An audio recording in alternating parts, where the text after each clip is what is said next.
want white people to have a place to live. Like, there's no... The country's going to be minority white, and then a lot of people hate white people. Like, white people aren't, like, violent to that degree. Yeah, I'm in my phone. Have you ever heard of postcard lynchings?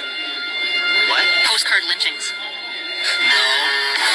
So, all the way up into the 1960s, when black people got lynched, many people would take photos of these lynchings, and what they would do is they would put them on postcards and knickknacks, and people would spread them around. I won't show this on camera, but here's an example of what I'm talking about. This is called the dogwood tree. Open the border right now. These were knickknacks. So, if you want to say white people are violent, can I read you the poem on the bottom of this postcard? No, I know about slavery. This isn't...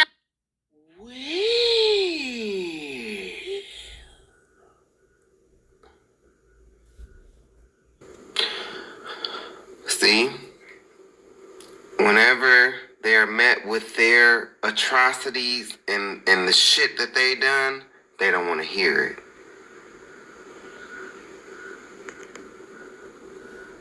No. This isn't slavery. No, 1908. This is 1908. This is from 1908. This is long past slavery. I know. So if you know about slavery and they turn us into soaps and lampshades, whatever the hell you said, how can you say white people are not that violent? Like, y'all are some of the most delusional people, man. Guys like this, delusional. This is why I'm doing this video. You want to talk about black folks only are 13% population and commit murders. Just dumb. When y'all are the number one pedophiles in the world, no child is safe around you. Hopefully this shows. No child is safe around you. One, pedophiles in the world, no child is safe around you. Why is that? Like the video says, white people are inherently violent. This is the only branch of a dogwood tree, the emblem of white supremacy. A lesson taught in the pioneer school that this is a land of the white man's rule. The red man once in an early day was told by the whites to mend his way. I can't say the word, the N-word, now, by eternal grace, must learn to stay in the N-word's place. In the sunny south, the land of the free, let the white supreme forever be. Let this be a warning to all N-words be, or they'll suffer the fate of the dogwood tree. And in it there is 5 black men hung with the... His ass getting red. You becoming blushed, huh? Flushed, huh? I'm about to say you're blushing and getting flushed at the same time. Just turning red. This is what they do when their own history is brought out. When their own history is brought out, you can visibly tell that they are not comfortable. As why his ass is turning red, or he could because he out in the sun too, because they burn in the sun. 1910, and this actually is one of the most common ones. It circulated until 1960 and was sold in the South. So yes, white people are violent too. Well, they certainly can. This message is for crackers. This message is for crackers. This message is for crackers. This message is for crackers. This message is for crackers. This message is for crackers. This message is for crackers. This message is for crackers.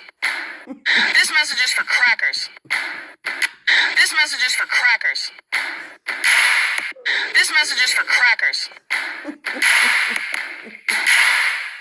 Hey, so a lot of y'all got mad that I was using the term cracker and then chose to take specific language and invert it to try to weaponize it against me. It's very apparent to me and anybody else watching that you don't like being called a cracker, even though that's everything you represent and you stand in, but somehow when you're called that, you don't like it. You really don't like the fact that I'm saying this shit and my skin is white. calling me a white traitor, a race traitor, a sellout. Bitch, I've never in my life decided to pledge an allegiance to a made-up race. I've never in my life pledged allegiance to an ideology that's inherently destructive and causes death. Never done that. So because you choose to identify and make these systems, these destructive, harmful, evil systems, your identity, you're mad at me and you want me to shut up. You also think everybody's as dumb as you. So you think the shit that you're saying, I won't be able to completely deconstruct and put back in your face. Because I will. I'm smarter than you. Y'all don't like seeing a white woman say the shit I'm saying, so then you use my body, my skin, as a weapon. Calling me fat, calling me ugly, trying to get me to shut up because I shouldn't be saying this stuff. Yeah. It makes you question things that you don't want to think about. It makes you think, and you're not good at that. You feel insecure by what I'm saying. It intimidates you because you are ignorant to the systems that you're choosing to make your identity. Newsflash to you, cracker. You could never in your fucking life weaponize my own body against me. Never. You could also never weaponize my intellect against me. You could never make me hate books as much as you hate books. You could never make me hate learning just because you hate learning. You are a cracker in every sense of the word. And you should be proud that you're a cracker because that's where you choose to identify yourself. But for some reason, when I, a white person, calls you a cracker, you don't like it, even though it's what you literally identify as. A loud, violent, ignorant cracker of a whip. That's you. Now let's see how you reply. I can guarantee you, you won't. I can guarantee you, y'all will continue commenting on a video that has a ton of y'all commenting on it to make yourself feel better. They don't need a safe space. We don't need no safe space. Really? Is that why you walk around with your gun everywhere? Really? Is that why you're afraid to leave American soil? If you're not afraid and you're so confident in who you are and so proud of who you are, go to my pinned video talking about whiteness as an ideology and participate in the discussion. You won't, because you're too stupid to do that. You don't know enough. You don't have enough information. You don't like books. So you can't. So what do? You weaponize. You turn violent. That's all you've ever done. That's what history tells us. Maybe you should start reading about it. This message... It's the best damn elevator music I've ever heard. I'm sorry, I just love this. This is for crackers. This message is for crackers. This message is for crackers. This message is for crackers. This message is for crackers. This message is for crackers. Can I get a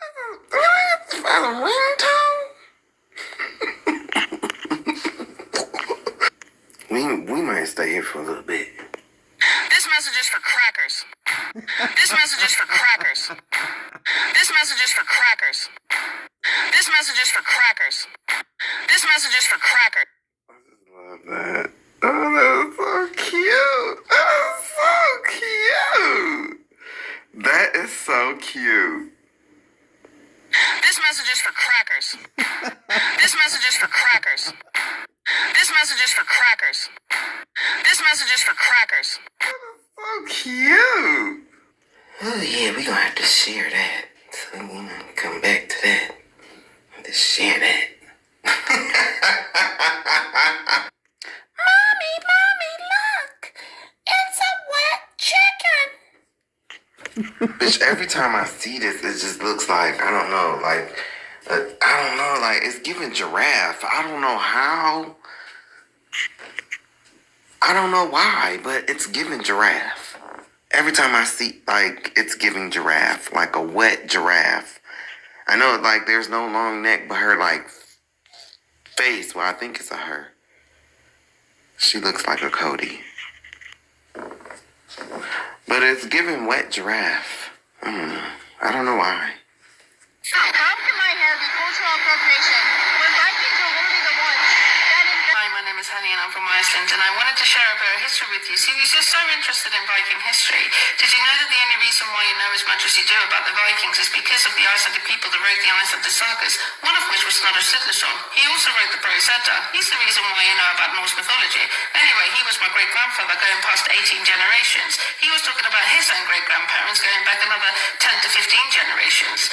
Now, that means that he was talking about my own great-grandparents going back 30 to 35 generations. Most of the people in most of the sagas are related to me. I've checked, right? Because I'm autistic and I'm really interested in genealogy and stuff like that. So I already know that most of the people in the Viking history, in the sagas, are my great-grandparents. Anyway, I know a lot about the Vikings. And as it goes, none of them wore box braids. This day just keep getting better and better. This day just keep getting better and better. Better and better. Hear that one more again.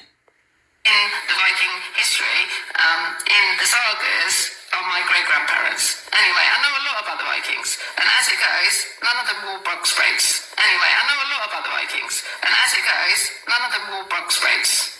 None of them. Right? There is no provable knowledge of any Vikings wearing box braids ever. And as it goes, none of them wore box braids. None of them. Right? There is no provable knowledge of any Vikings wearing box braids ever in the history of anything to do with Icelandic history, Scandinavian history, Viking history, sagas, there is no knowledge of any box braids being included in any of that. See, Game of Thrones got y'all confused. Vikings wear braids, yeah, but not those kind of braids that you're wearing, love, right? Not those braids. And I really wish that people like you would stop using my family, my own ancestry, my own heritage as a means to justify antagonizing an entire another group of people. I don't know who this lady is, but man, I wish I could send her flowers. Did you hear what she just said? Wow. Wow.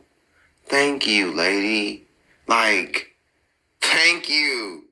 Thank you for saying that. My family, my own ancestry, right? Not those braids. And I really wish that people like you would stop using my family, my own ancestry, my own heritage as a means to justify antagonizing an entire another group of people. Okay? Wow. Because this is something that y'all do when y'all want to culturally appropriate our hairstyles, like braids and dreads. And that is the main excuse that y'all will use. Oh, well, the Vikings. And see, when y'all do stuff like that, then it causes hate. It causes hate. I just don't understand this, like, embrace your features. Like, don't try to use, oh, well, the Vikings and you guys are not the owners of braids. And it's like, baby, we've been wearing braids. Like, this is an argument we shouldn't even have to have. Like, we have to, on one end, have this argument with y'all about where braids originate from and who's been wearing braids the longest. And then on the other hand, we have to fight y'all with stuff like the Crown Act to keep y'all from discriminating against us for our natural hair. So it's exhausting. Thank you. Box sprays like that were not done by Vikings. They were not invented by us. They have nothing to do with us, right? So please, just stop it. It's not cute. It really isn't cute. You're now upsetting two groups of people. You're upsetting those of us who are actually descendants of the people that you're talking about, that you're claiming. Those are the reasons why you can wear those box sprays. No, you cannot wear those box sprays as a result of us. If you want to wear them, but your hair is going to fall out. It's going to fall out. And you're going to upset a lot of people in the process, including Scandinavian people and Icelandic people and people from the Faroe Islands, right? We didn't wear box sprays. No, thank you. It's been a year since I posted that video, and in that time, over 30 million people have seen the video, yet not a single person has been able to provide a single shred of evidence that the Vikings had anything to do with Afrocentric braids, or that the Vikings invented braids altogether, because the evidence doesn't fucking exist. Yo, so this is the video that I was talking about on the last video about the ashy nasty. And look at him. Look at how sunburnt he is. This is me, 20 minutes being in the sun. I think Ashkenazis are from sunny areas. No, you're not. What do y'all think? Alright, so it tells me that my ancestral DNA is not from Palestine. I don't know. Something about, I don't know, maybe. A lot of times the narrative was that a black man had somehow offended a white woman. And that was one of the major reasons for lynching. But the thing that most people are not aware of is that the work that Ida B. Wells did, part of her work was dispelling that myth. Because a lot of the lynching was done as a result of the success that black men specifically had in our country.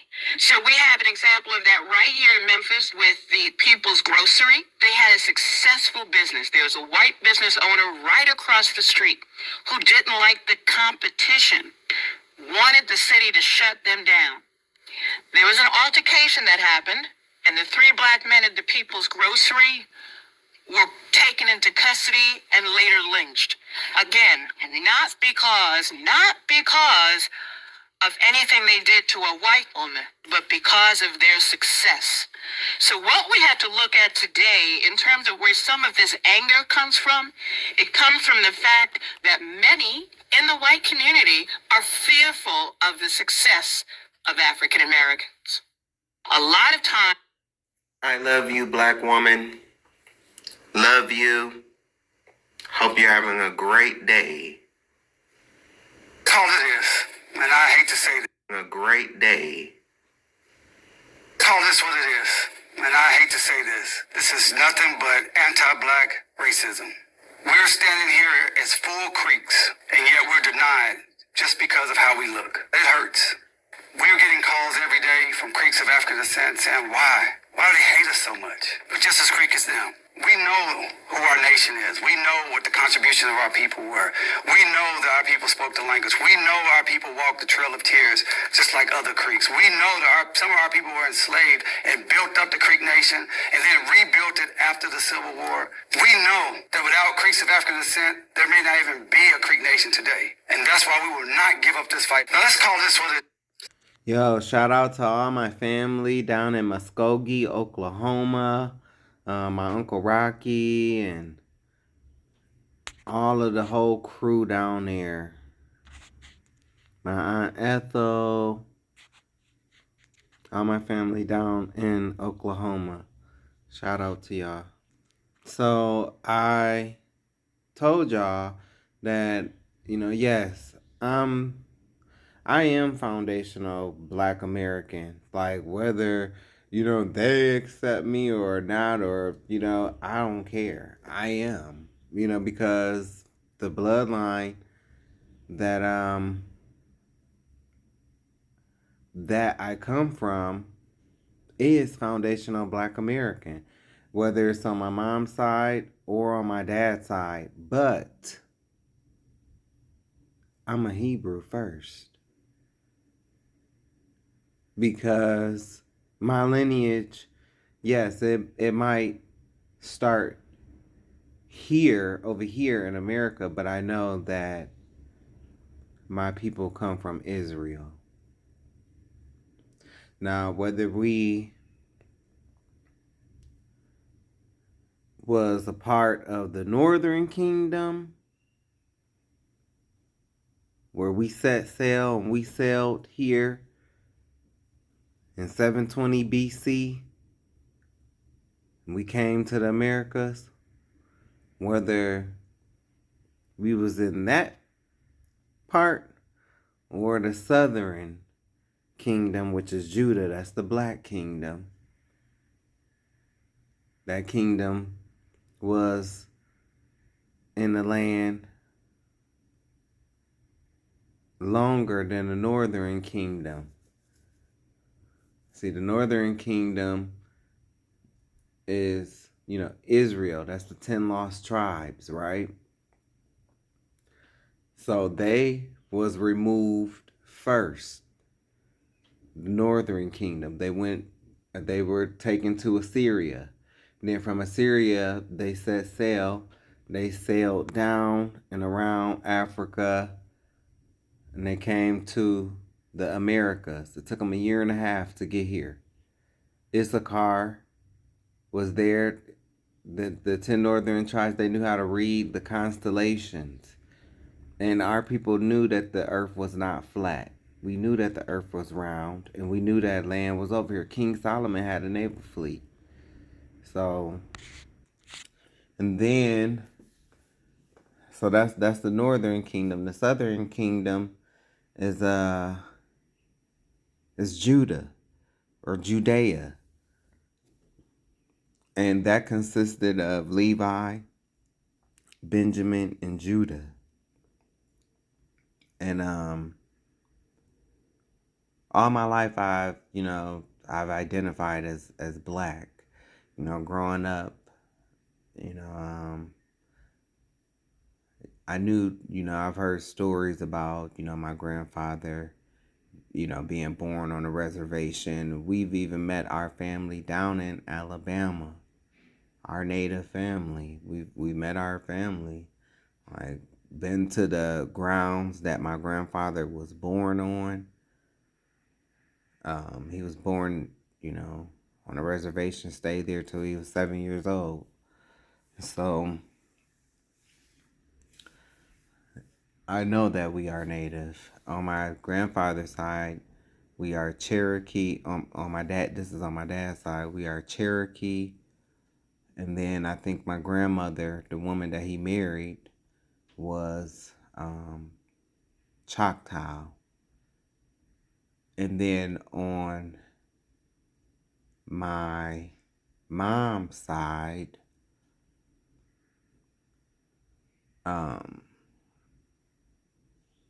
it's Creek.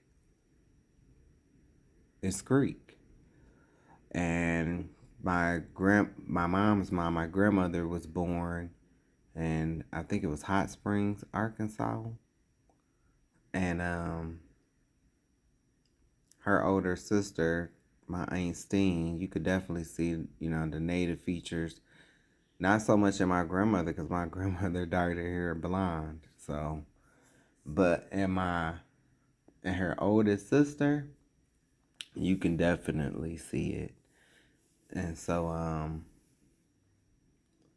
gonna do a video, just my family, just showing different pictures and stuff like that of my family. I'm not gonna put it on this video, but I am gonna do something like that. But coming up, it was we black. I'm black, like I grew up in the hood, and we are a black family. Like, I don't, on everything I've always marked Negro or African American or black, so, And I've heard stories, about my grandfather, being native and stuff like that, but like I said, we went down to Alabama to meet our native family, but we always identified as black. It wasn't until I got into the truth that this was even, everything that I'm talking about as far as race and lineage and bloodlines. All of that didn't come about until I really, got into the truth. But I know, like I said, my grandfather is Cherokee. The woman he married is of Choctaw. And on my mom's side, her mom and her dad, my grandparents, they're Creek.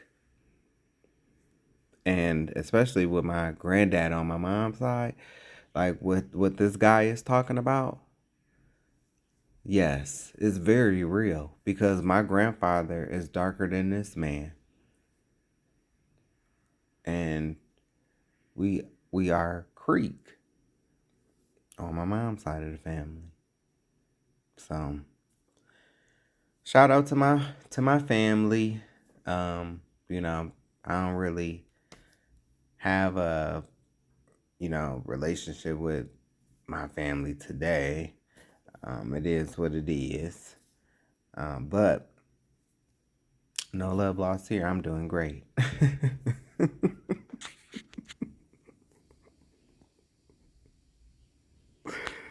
So, but yeah, so I definitely get what he talking about. So, I did say I was gonna show this because I always use this is my Aunt Steen. This is my mom. This is on my mom's side, and I love my Aunt Steen. Growing up, she was always one of my favorite aunties. But you can definitely see the native features here. The hair, look at her long hair, and then it's thick. You can see the cheekbones, So this is Creek native. All up and down through like my grandmother's on my mom's side. I think about my auntie, my Aunt Honey. She's gone on now. And you could definitely see the native in our family, So foundational Black American is there. But I know where I come from in the Bible too. And I know that, I'm an Israelite. Love you, Auntie. This is my granddaddy. This is my granddaddy. This is my granddaddy.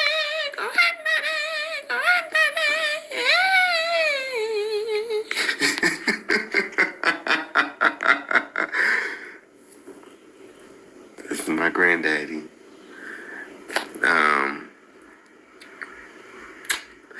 Yeah, I can definitely say I got it honest, boy. Cause he was something else.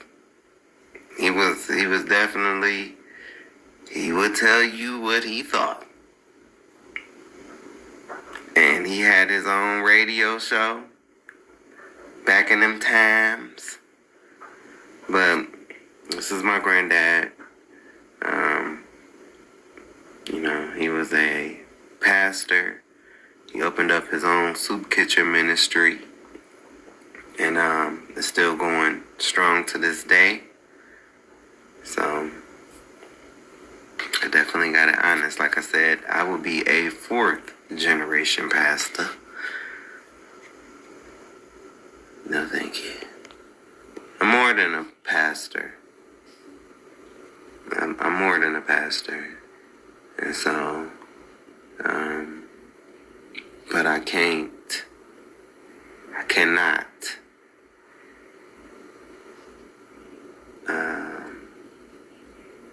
do this without paying homage to my grassroots and where I come from and how I got here today. My grandfather opened up a soup kitchen ministry because one day he came out of his house and he saw a white man digging through his garbage can, through my granddad's garbage can. And my grandfather had my grandmother fix him something to eat. And after that, he started a soup kitchen ministry.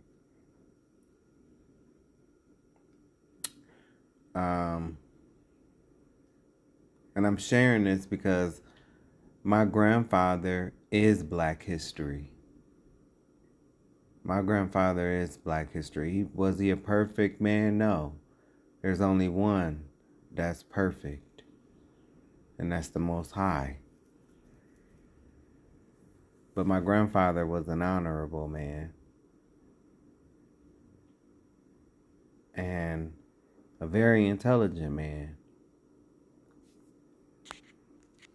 They even, in my city, my home city of Toledo, Ohio, they've even named a park after my grandfather, Reverend H.V. Savage Park.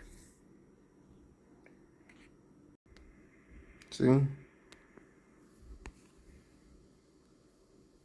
you go. That's him.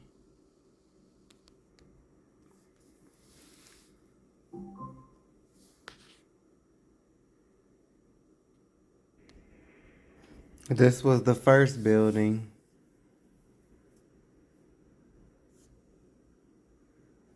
It's a new building today.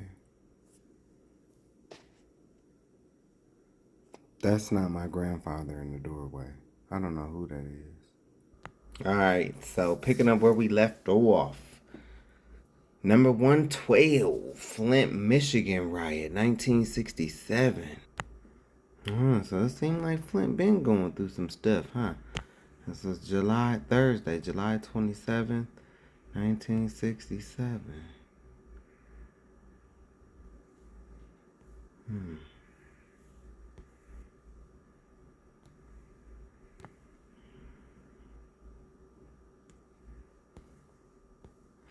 The 1967 Flint, Michigan riot was among the over 150 urban disturbances that arose during what has been coined as the long hot summer of 1967. Now, y'all, on prior videos, I have talked about this. I've even went over the cities that were impacted.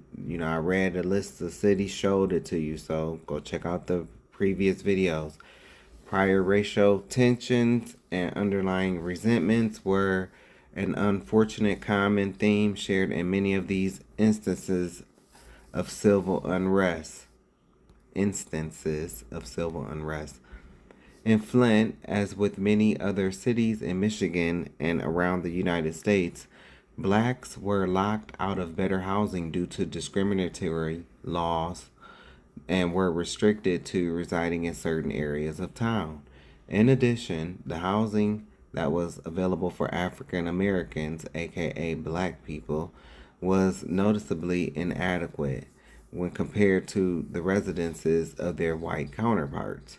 The unrest that arose in Flint was secondary to the violence that was developing in the nearby city of Detroit. A police raid on an unlicensed bar on July 23rd, 1967 in Detroit, I read about this, ignited the events that occurred there, and this anger would eventually spill over to Flint.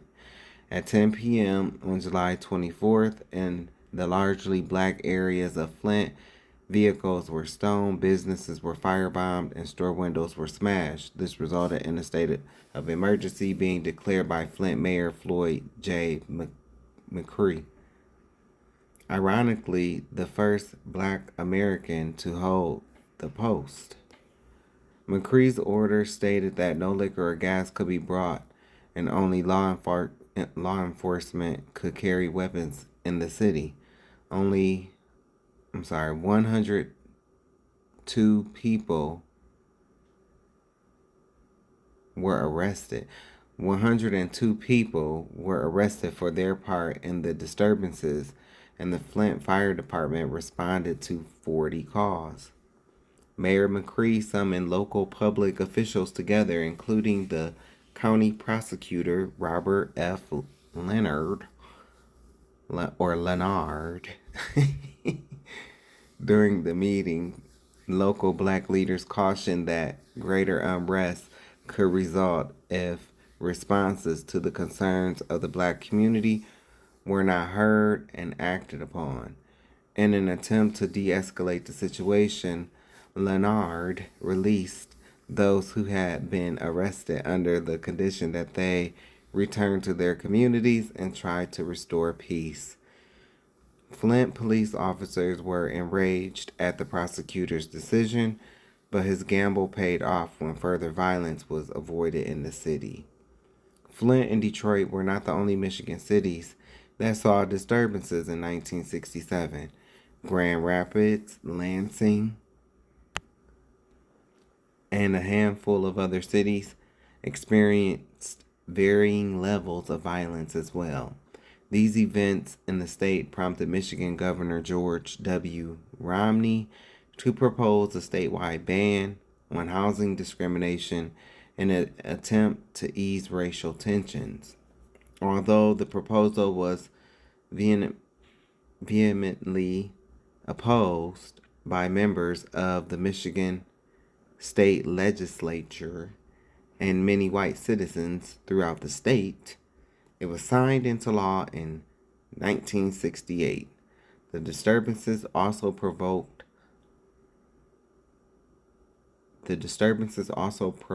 harsher penalties at both the state and national level for rioters and led to more riot training for law enforcement. All right, this is the Grand Rapids Uprising in 1967. Let's look at this. Ooh, wee. Is that their little fire truck? Oh, that's so cute. That's so cute. It looked like a little toy. Wow. Well, they definitely done came a long way. Because that fire looked pretty serious, so. That truck do not look like it's about to put that fire out. On the least bit.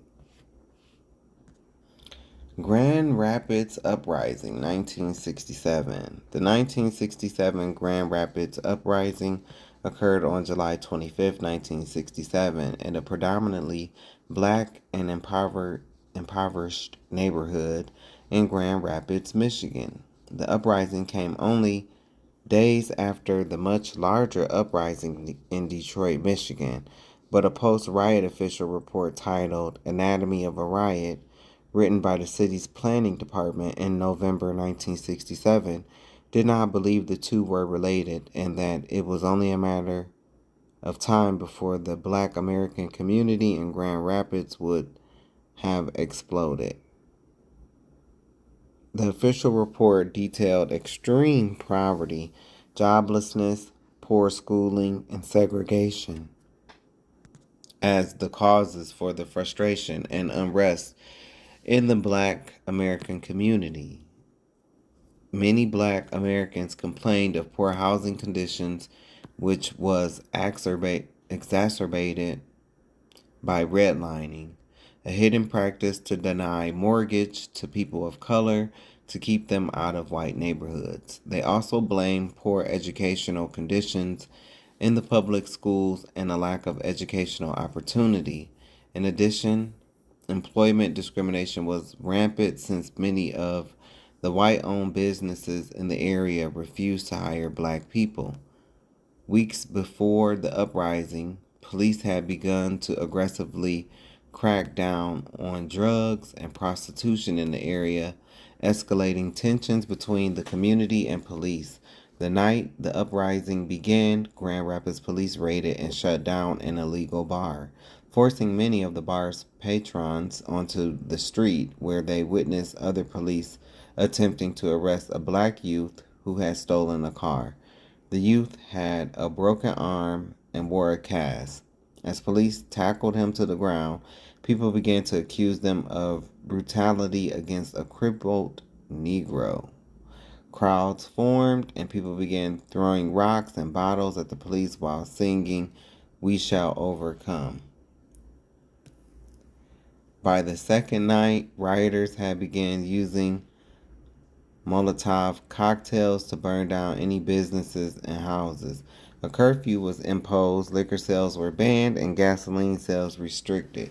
Looters stole tires, furniture, appliances, liquor, and groceries.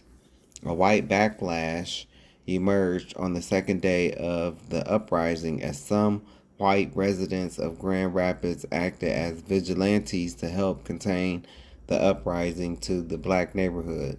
Local police were overwhelmed by groups of rioters, prompting Michigan Governor George Romney to send in the Michigan State Police, who had just been involved in suppressing the Detroit uprising. By noon on Thursday, July 27th, the uprising had ended. The official report on the riot noted that it was more of a protest against forms of neglect, deprivation, arbitrary control, and abuse than an actual riot. City officials acknowledged that more had to be done to help the black American community. Yeah, because you know y'all got to help us. Y'all know you got to help us. Fuck out of here. It was estimated that 1,000 people, both black and white, participated in the riot, with 44 injuries, no deaths, and 30 arrests. Damage was estimated to be about $500,000, which now amounts to about $3.5 million when adjusted for inflation. Hartford, Connecticut riot. You know, you got to be careful with them because, you know, they don't like to hear stuff about themselves in Hartford, Connecticut because they bougie. You know, they think they better than everybody.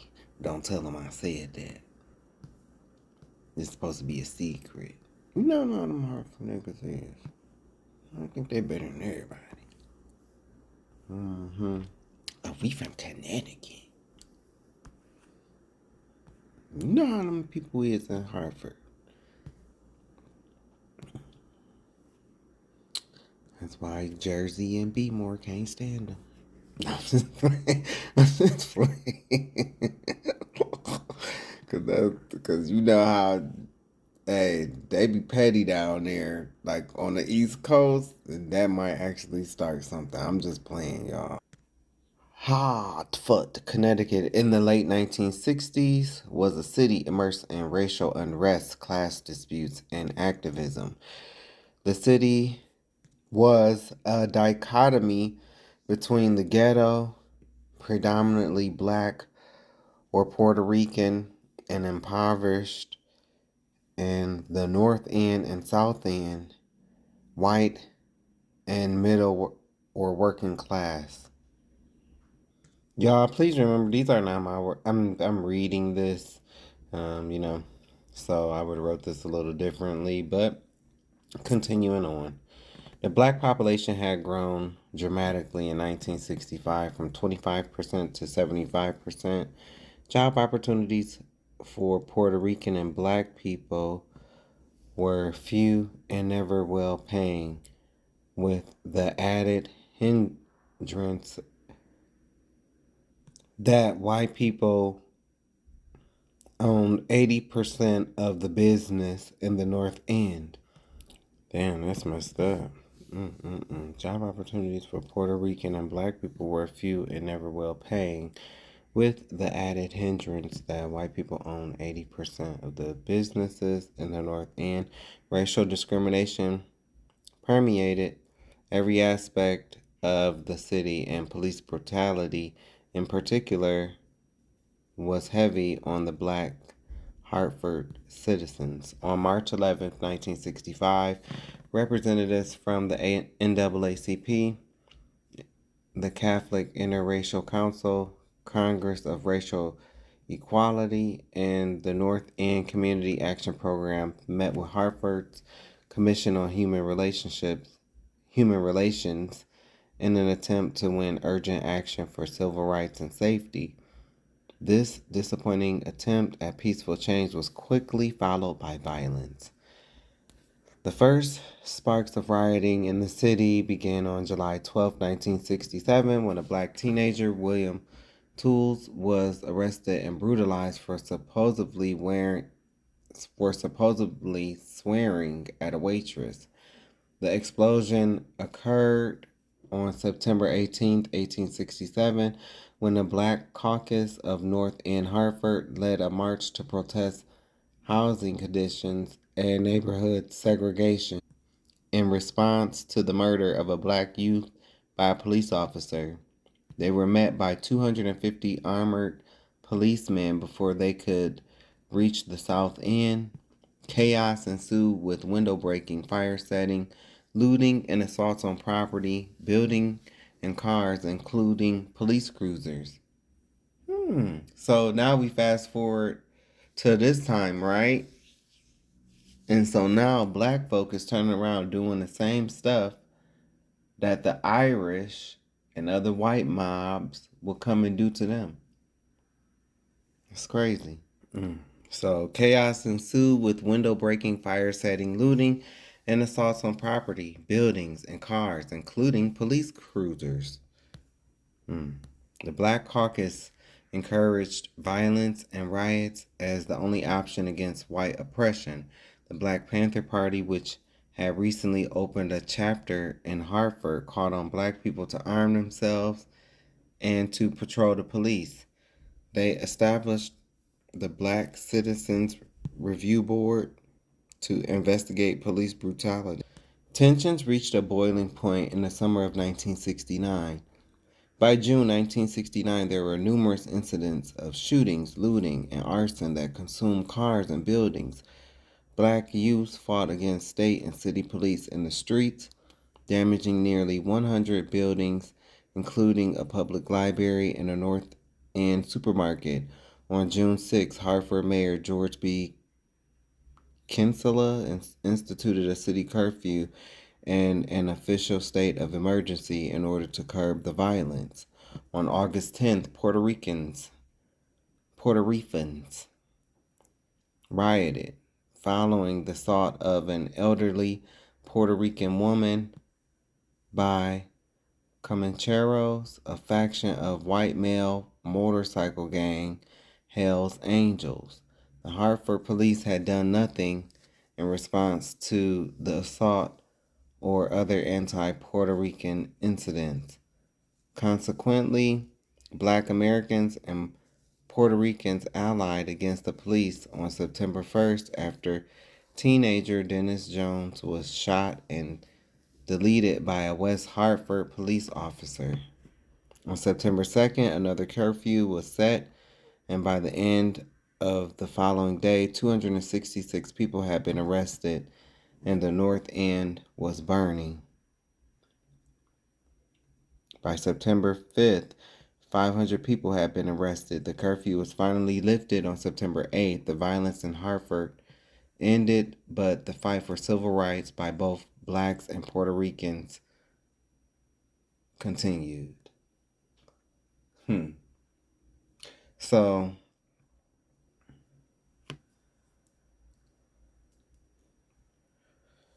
usually the Puerto Ricans ain't got no choice but to stand with us, because Puerto Ricans, they from Ephraim. You know, they from the Northern Kingdom, 10 lost tribes. They come from one of Joseph's sons, Ephraim, and them Cubans is Manasseh. But Ephraim was like the king of the northern kingdom of Israel. So, you know, Ephraim's descendants will be the Puerto Ricans today. And then you got the blacks, of course. You know, that's Judah. Same tribe that Christ come from. Because Christ is a black man. Oh, you say olive? Okay, black olive. Olives are black. But he damn sure wasn't green. Alright, this is Hunter's Point, San Francisco Uprising, 1966. 1966. Dang, what they do?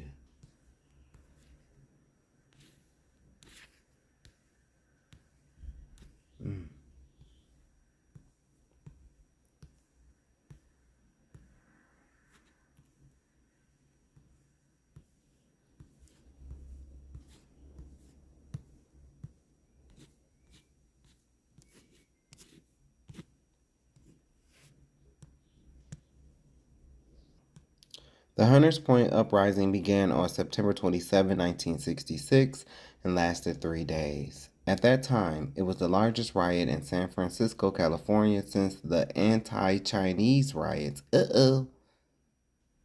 No Chinese?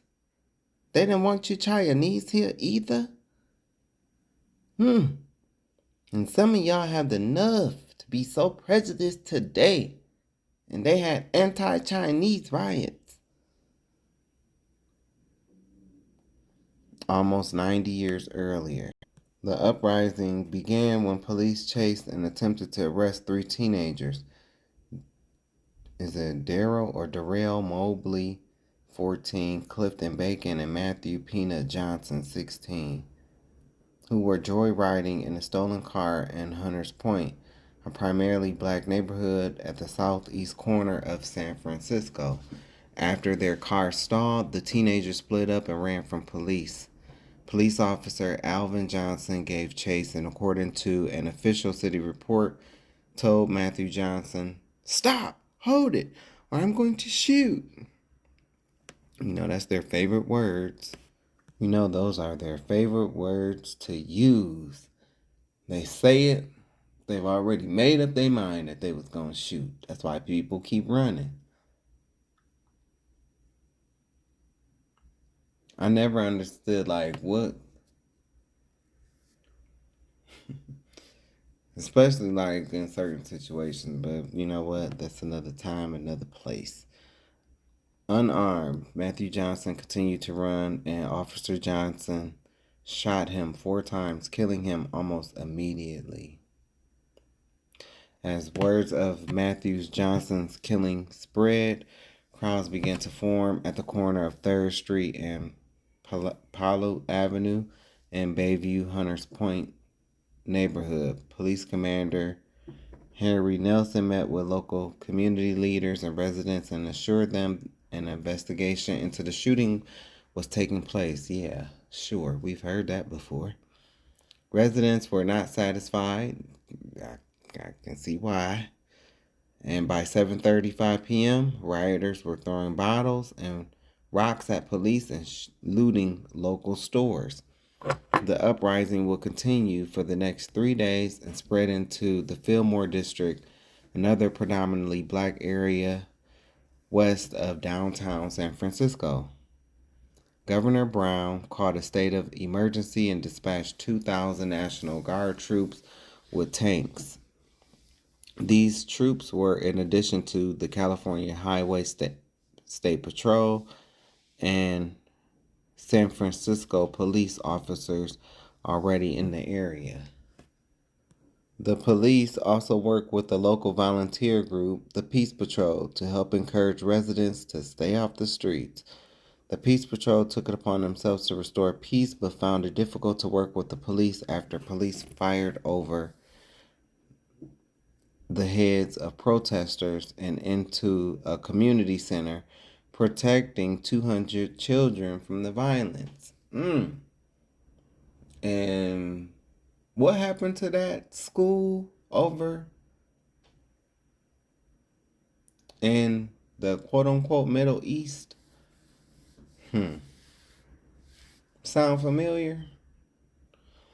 The quick and overwhelming presence of police and troops managed to keep the damage and violence to a minimum in comparison to other uprisings occurring in other cities during that period. The uprisings officially lasted 128 hours. 146 people were arrested, 2 police officers were hurt, and 42 Black Americans were injured, including 10 with gunshot wounds. Although Matthew Johnson's death was the catalyst for the riot, years of poverty and unemployment had turned Hunters Point from a vibrant multiracial neighborhood into an impoverished, mostly Black American ghetto.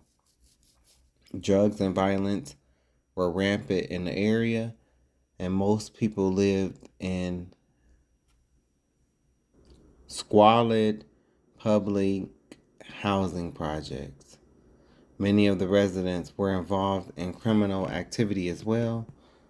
Although the uprising briefly brought the economic problems of Hunters Point into the national spotlight, decades later, the neighborhood continued to deal with the same economic and racial segregation that was present in 1966.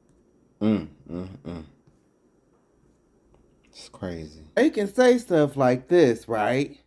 Oh, nobody bats an eyelash. They can say stuff like this, but as soon as you go to tell them how they're not even Semitic. Oh, you're anti this and you're anti that. But these ashy, nasty bastards are not even Semitic.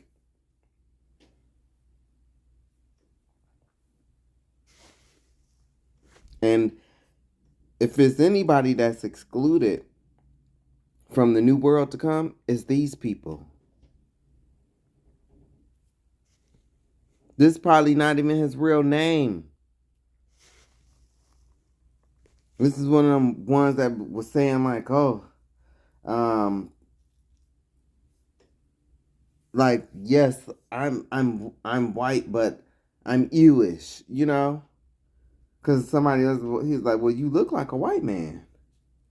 You know, and they're fork-tongued. Revelation 2 and 9. Revelation 3 and 9. They always got this damn background. Major complexion is black are excluded from the world to come. In this world, the minority is addressed. The weak who are going to be lost in the world to come get compensated, rewarded for their good actions in this world. Just a question to all these content creators. Why do y'all put this annoying ass music on y'all videos? Why? How can you even hear the damn man when you got this annoying ass music on the video? Gosh. Sometimes content don't need all that goddamn music, man. And I don't know if he did it or not. I'm just saying whoever did it need to really stop and think. The man is talking, you playing this loud ass music. How are we supposed to hear what the hell he's saying? Damn. This generation, man. And the righteous will be punished in this world for the minority of bad actions that they have. Big Nero standing right there looking out. So it's moving to me.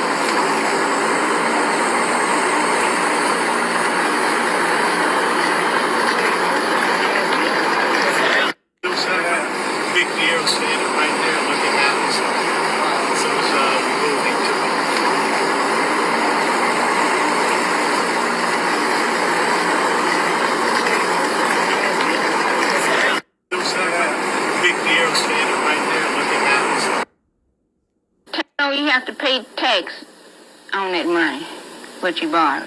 You know, any money you borrow is 2 bits on a dollar. You know that. No, go over that. In other words, when you borrow money from Senator Eastland, you got to pay an interest? Yeah, I had to pay interest on it. Tell us about that. Go all the way through and tell us how that works. Yeah, see, when I borrow it, just like I borrowed $30, well, I'm got to pay 2 bits on every one of them dollars I borrowed from him. So they're not getting anything free. If they loan them money, they might have to pay that double instead of just paying maybe 10% on the dollar.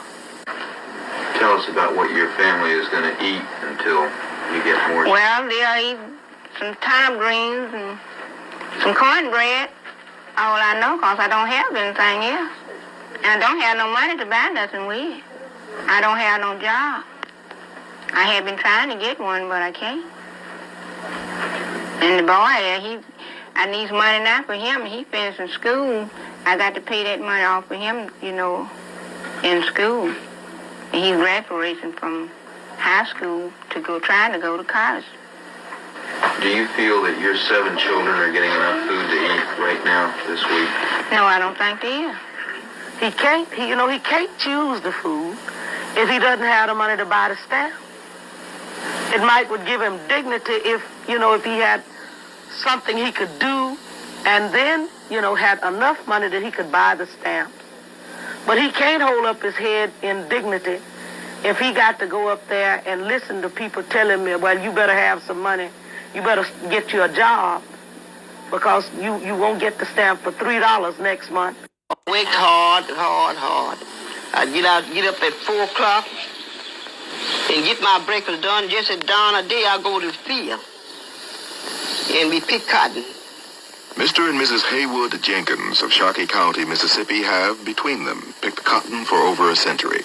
My boss man came along. He says, Mary Jane? I said, sir. Says, when you wash? I said, I washed last night. He said, I don't want you to do that no more. That's my agent, you know. He says, every Friday morning or Friday evening, you wash.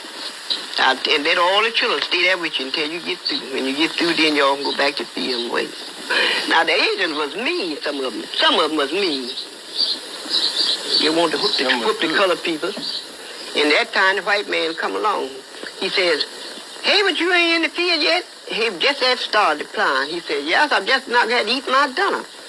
God damn it, you ain't doing a goddamn thing. He says, God damn it, I ought to take this damn stick and free the hell out you.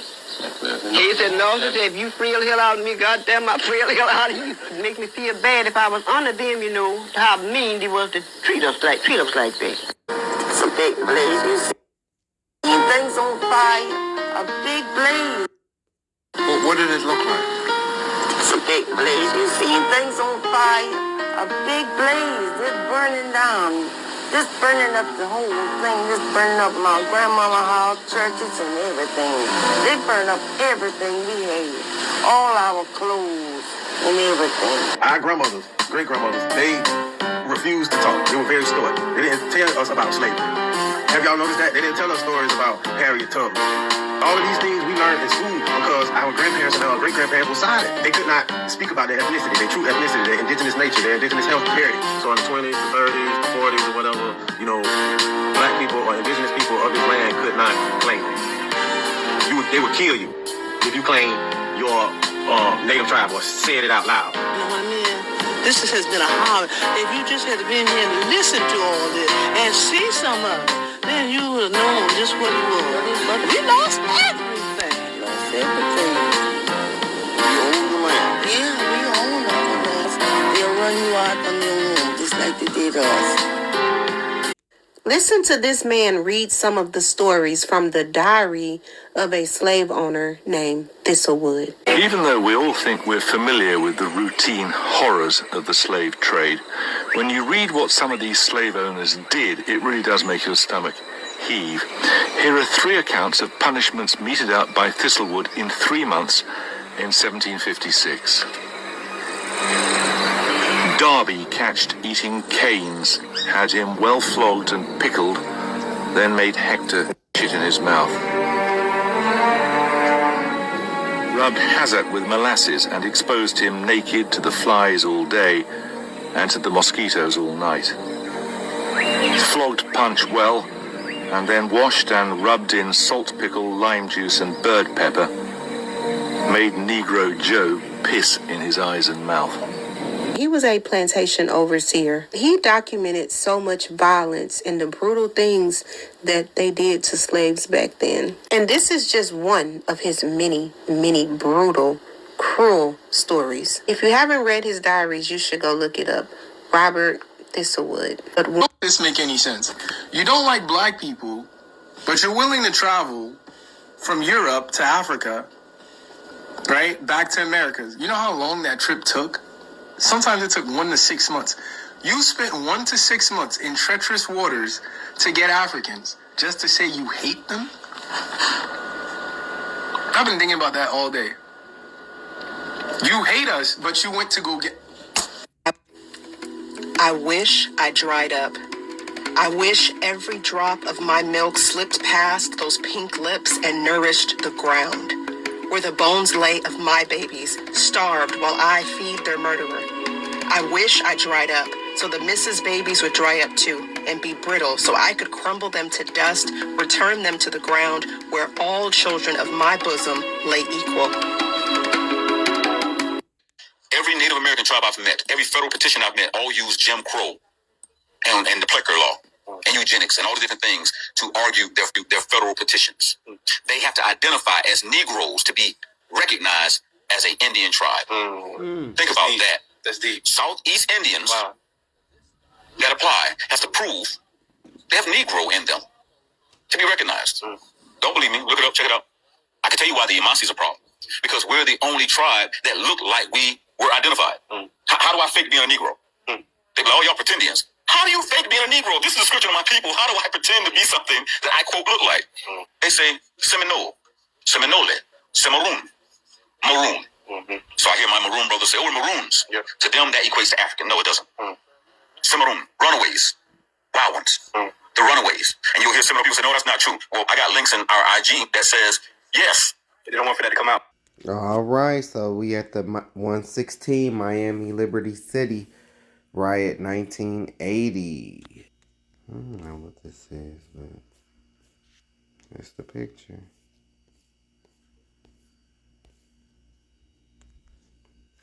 The Miami riot of 1980 was the first major race riot in the late 1960s. In December 1979, a number of white Miami-Dade, Florida police officers were involved in a high-speed chase involving black motorist Arthur McDuffie.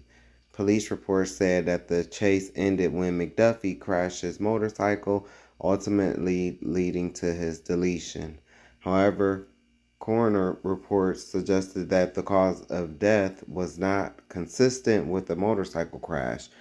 Later, a responding officer following the chase testified that there was no crash and that the police officers had beaten McDuffie to death with their flashlights. I believe it. Even with the coroner report and the testimony from the police and witnesses, an all-white jury concluded the trial on May 17, 1980, with the acquittal of all officers involved in the McDuffie police brutality case.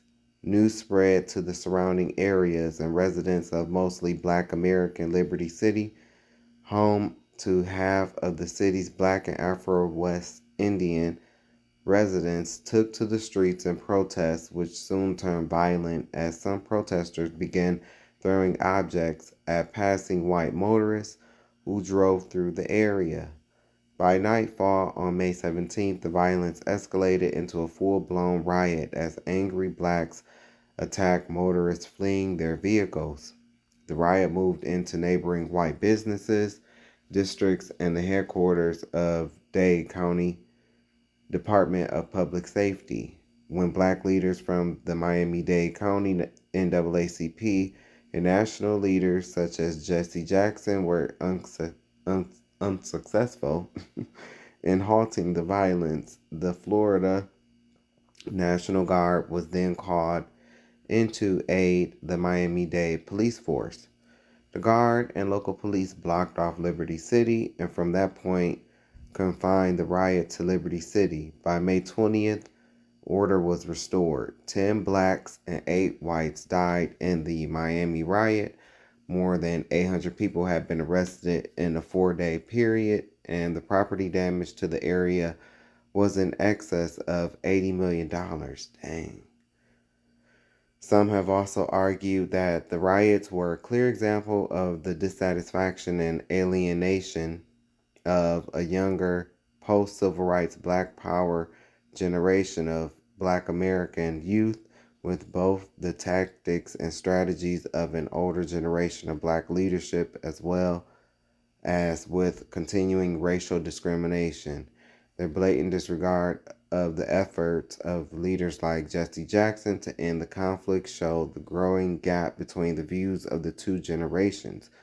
Coming 12 years after the MLK riots in April 1968, which I will be reading about, the Miami conflict served as a reminder of the possibility of urban insurrection in underprivileged neighborhoods. Newark Riot 1967. Let's look this. What is going on here? That looks like a black person with a gun. Okay.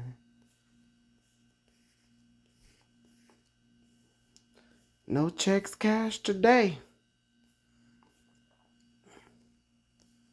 Look. Who is this white man looking at over here? You tell this white person. He's supposed to be paying attention to this over here where they squirt that, but nah, where he got his gaze to, the black man with the gun. See, they just can't never mind their business. Never can mind their business. I'm just playing. That's what it looked like. The Newark Riot of 1967, which took place in Newark, New Jersey from July 12th through July 17th, 1967. And see, we know how Jersey is. We know how New Jersey is. They is off the hook. You can't take Jersey people nowhere. I'm just telling you, they almost like Philly people. I'm just playing, y'all.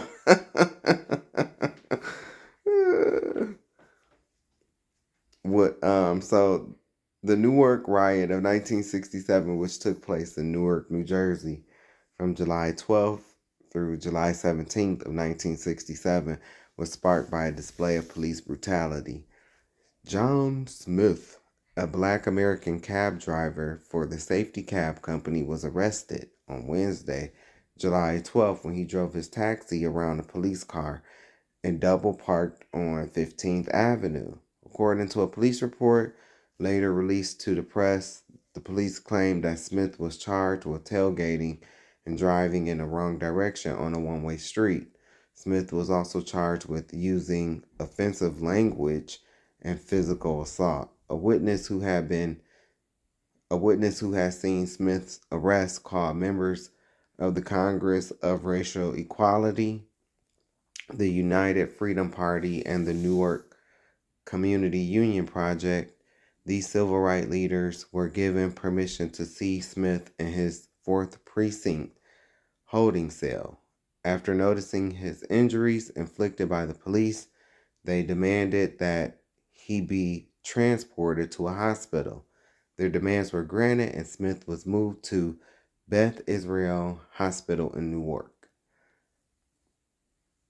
Around 8 p.m., Black Newark cab drivers began to circulate the report of Smith's arrest on the radios. Word spread down 17th Avenue, west of the precinct police station where Smith had been held. Residents in this predominantly Black city recalled a long history of similar events with the Newark police. Many of them angrily gathered on the streets facing the 4th precinct. At 11 o'clock p.m., one of the civil rights leaders informed the police that a peaceful protest would be organized across the street from the precinct. A police officer handed the leader a bullhorn to address the crowd. Bob Curvin, a member of CORE, was joined by Timothy Steele, the president of a poverty program, and Oliver Lofton, who was the administrator of the Newark Legal Services Project. Although the three speakers urged a nonviolent protest march, an unidentified local resident took the bullhorn and urged violence. Young men from the neighborhood began to pick up bricks and bottles and search for gasoline. Shortly afterwards, objects were thrown at the precinct windows. Shortly after midnight, 2 Molotov cocktails were thrown at the precinct. Then a group of 25 people on the 17th Avenue began to loot stores. The looting drew larger crowds, and Newark was now engulfed in rioting. Despite the violence on Thursday morning, Newark Mayor Hugh Adonizio announced that Wednesday night's activities were isolated incidents and were not of riot proportions. At 6:00 p.m. Thursday night, a large group of young kids gathered on the street where traffic had been blocked. Word spread along 17th Avenue that people would again demonstrate against the precinct. Human Rights Commission Director James Threat arrived and told crowds to disperse. They refused, and rioting commenced for a second night. After midnight Thursday, looting spread throughout the major commercial district of the Ghetto in Newark. Groups of young adults smashed windows while chanting, "Black Power! Black Power! Black Power! Black Power!" At the same time, the looting spread. The police were given clearance to use firearms to defend themselves. At 2:20 a.m., Mayor Adonizio asked New Jersey Governor Richard J. Hughes to send in the National Guard to help in restoring order. At around 4:00 a.m., a looter was shot while trying to flee from 2 police officers. By early Friday morning, 5 people had been killed and 425 people were jailed. Hundreds were wounded. More than 3,000 National Guardsmen arrived later in the day, along with 500 state troopers. By mid-afternoon, the Guardsmen and the troopers arrived, formed convoys, and were moving throughout the city. Despite the presence of National Guardsmen and state troopers, rioting continued for 3 more days. As the riot approached its final hours, 26 people, mostly Black Americans, were reported deleted, another 750 were injured, and over 1,000 were jailed.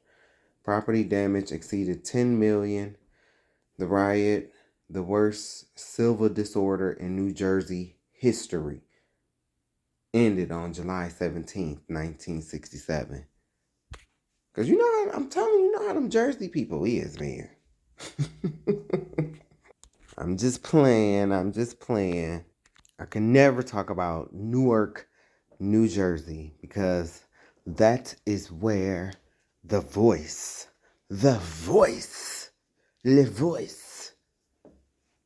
is from. So, yeah, could never. Yes, I said the voice. Yes, the voice. Whitney Elizabeth Houston. Whitney Elizabeth Houston. W-E-H, way. Whitney Elizabeth Houston, the voice, from Newark, New Jersey. So,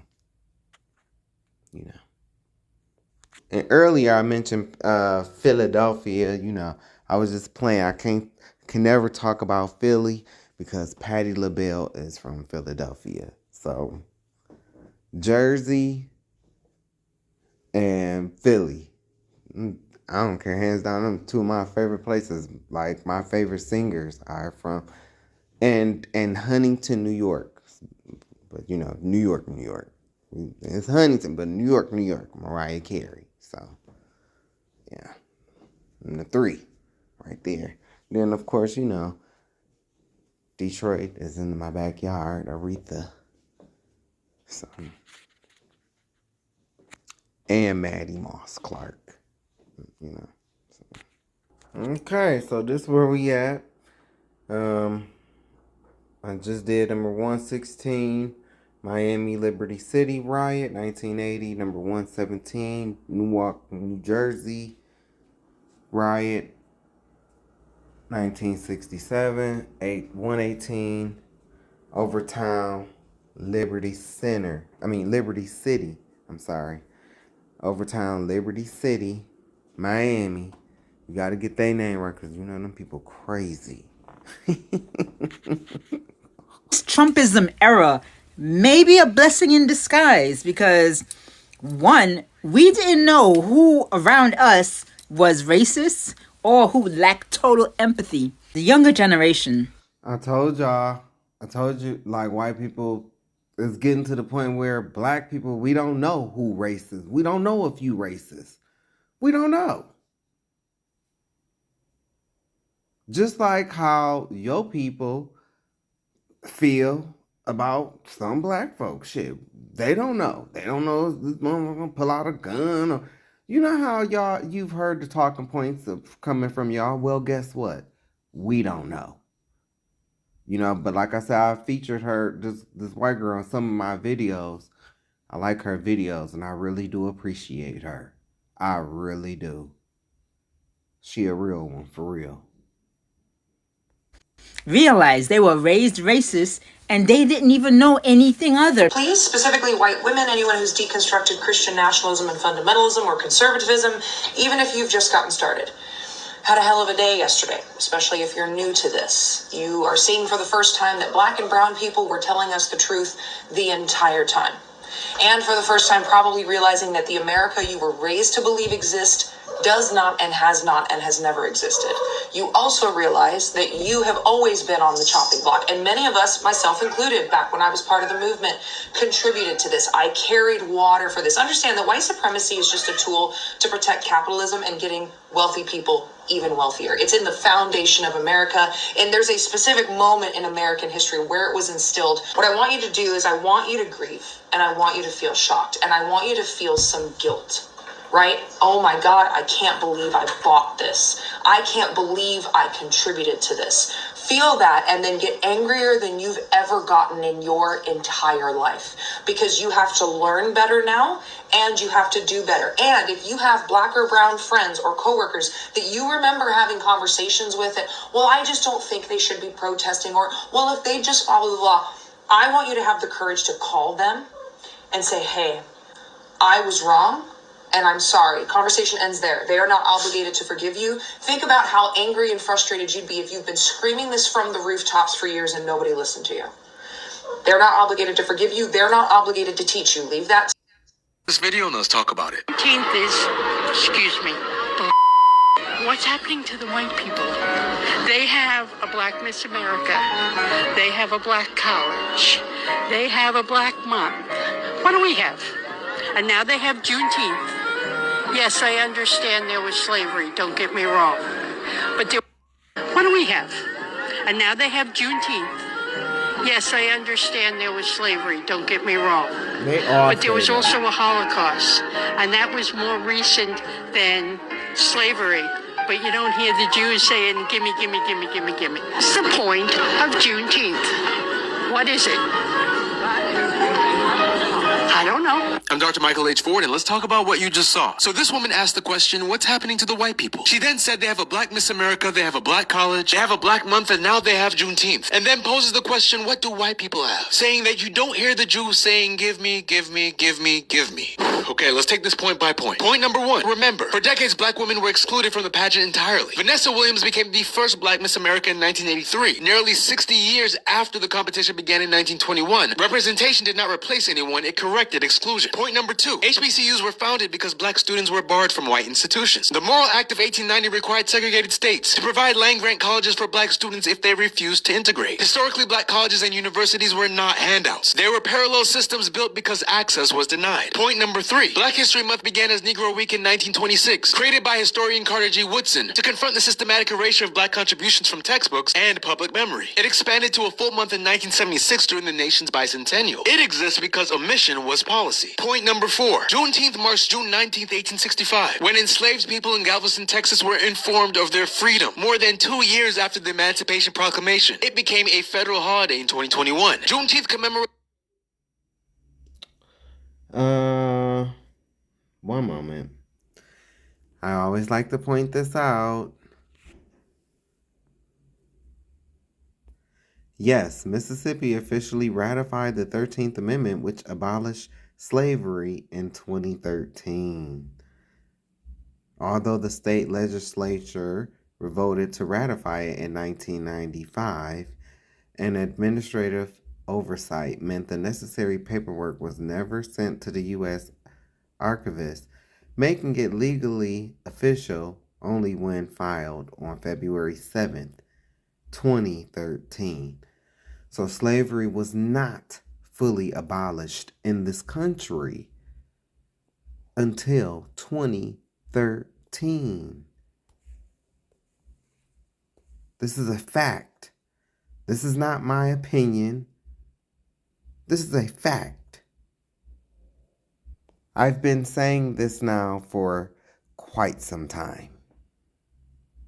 At least over 7 to 8 years now. I've been saying this. Look, they even made CBS News. There's all kind of news sites for you people. ABC News has reported on this. I keep talking about this because if everybody is being totally honest, I don't care if it's Latinos, Hispanic, I don't care if it's black, I don't care if it's white, I don't care if it's Asian. I guarantee you, over half the country does not know this. They don't know it. They don't know it. And a lot of maggot supporters, they definitely don't know this. This country, officially, as a whole, did not end slavery until 2013. And I believe it's because Mississippi, one of the most racist states. Now, if this was somewhere like Maine or Rhode Island, or even California, or, somewhere like, I don't know, somewhere like Detroit, or I'll even accept Ohio, even as racist as Ohio is. I'll even accept Ohio. If it was one of them states, I would not think this. But because it's Mississippi, because it's motherfucking Mississippi, bitch. You know them people was racist down there. Bitch, when it comes to Mississippi, Alabama, Georgia, Arkansas, that whole little southern east side, Georgia, all the way up to the Carolinas and the Virginias, any one of them states, they were still holding out. They was holding out in hopes of they'll see, black people back in the fields. And it's Mississippi. So, yes, that's where the most black people live, I believe. I wanted to make sure that I said it right. Mississippi has the highest percentage of black residents of U.S. out of any U.S. state, but it does not have the highest total number of black people. That's what I'm talking about. Because when I'm going through and I'm doing all of this, these riots and stuff like this, I'm just noticing like Mississippi, Georgia, Alabama, and and so is it a coincidence? Is it a coincidence that Mississippi, the state with the highest percentage of black residents of any U.S. state, is it a coincidence that they just, well, and I read they rejected it. They rejected it. They rejected the 14th Amendment. They rejected it. Even though it passed federally, but they rejected it. So all that tells me is that they was holding out. They was holding out. Even up until 1995, they was holding out. And they might have forgot, people die. People might have forgot, might have shredded whatever they needed to sign. They might have forgot towards, the end, like before 2013, but they was holding out. I believe all the way up until 1995. It's like, give it up, Jan. It's Marsha. So I believe that this is why in 2013, Mississippi officially became the last state to end slavery on paper. They're still lynching people today.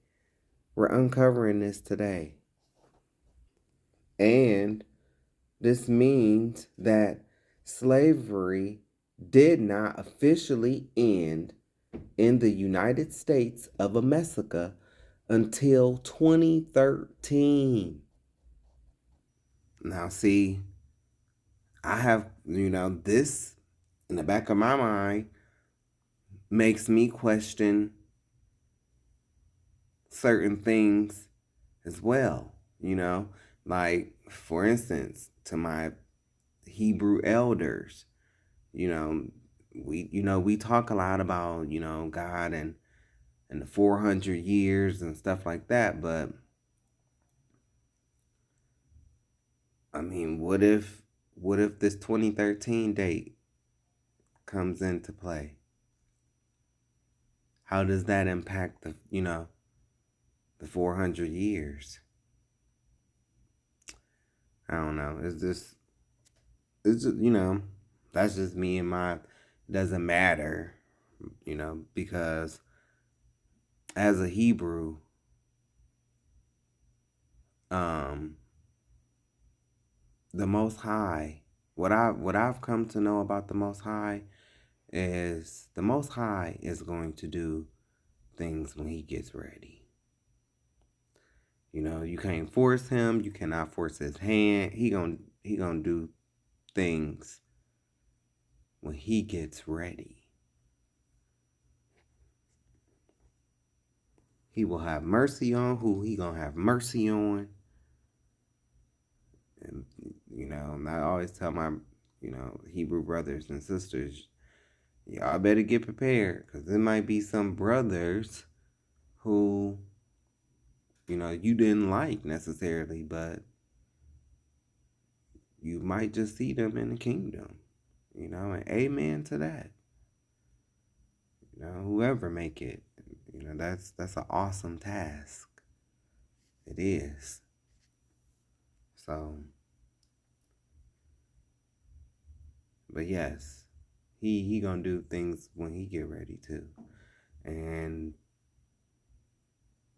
he will move when he get ready. proclamation. It became a federal holiday in 2021. Juneteenth commemorates delayed freedom and then finished work of equality. Point number 5, the Holocaust comparison. Jewish communities absolutely sought justice. In 1952, West Germany signed the Luxembourg Agreement, committing billions in reparations to Holocaust survivors and to Israel. Compensation. And what we're finding out today is that, well, what y'all finding out, because I've already knew this, but y'all finding out that those people are not even the people who they claim to be. Programs, restitution funds, and formal acknowledgement follow. Black Americans enslaved for nearly 250 years in the United States have never received federal reparations for slavery. The promise of land redistribution in 1865 was reversed. Instead came black codes, convict leasing, redlining, exclusion from GI Bill benefits, and a racial wealth gap that persists today. This is not... And slavery that didn't end until 2013. Give me. This is unaddressed harm. This is history without repair. Recognition is not lost. It is not lost to tell the full story. It is not lost to honor delayed freedom. It is not lost to repair documented harm. It is not lost to expand the table. It is not lost when justice reaches everyone. Commemoration is not competition. Justice is not a zero-sum game. Healing starts with knowing. Follow for more. Hey, John Doyle. With your blind as a badass. This one's for you. Lame. Weirdo ass. Hi everybody, how are y'all today? Dixon back. I want to talk about the great white omission. The things white activists don't want to talk about. I'm going to run a list by you, the one your favorite white activists love to use when they're characterizing Donald Trump and his regime. You hear them talk all day about fascism, insurrection, the felonies, election denial, criminal corruption, the Epstein files, climate denial, economic injustice, sexual assault, pedophilia, homophobia, misogyny, narcissism, compulsive liar. All these are correct and important characterizations of Trump and his fucking regime. But you notice what's missing in all these long things of white activists and what they love to talk about all fucking day long, politics and all these things? They never once mention the fact that the man is simply a fucking racist. I hear black people talk about Trump being racist. I hear black people talking about racism all goddamn day long. But white activists, many of them, no. They're not talking about the reality of this white supremacist movement all day and every day. But when you look at white activism, it's like a whole other country.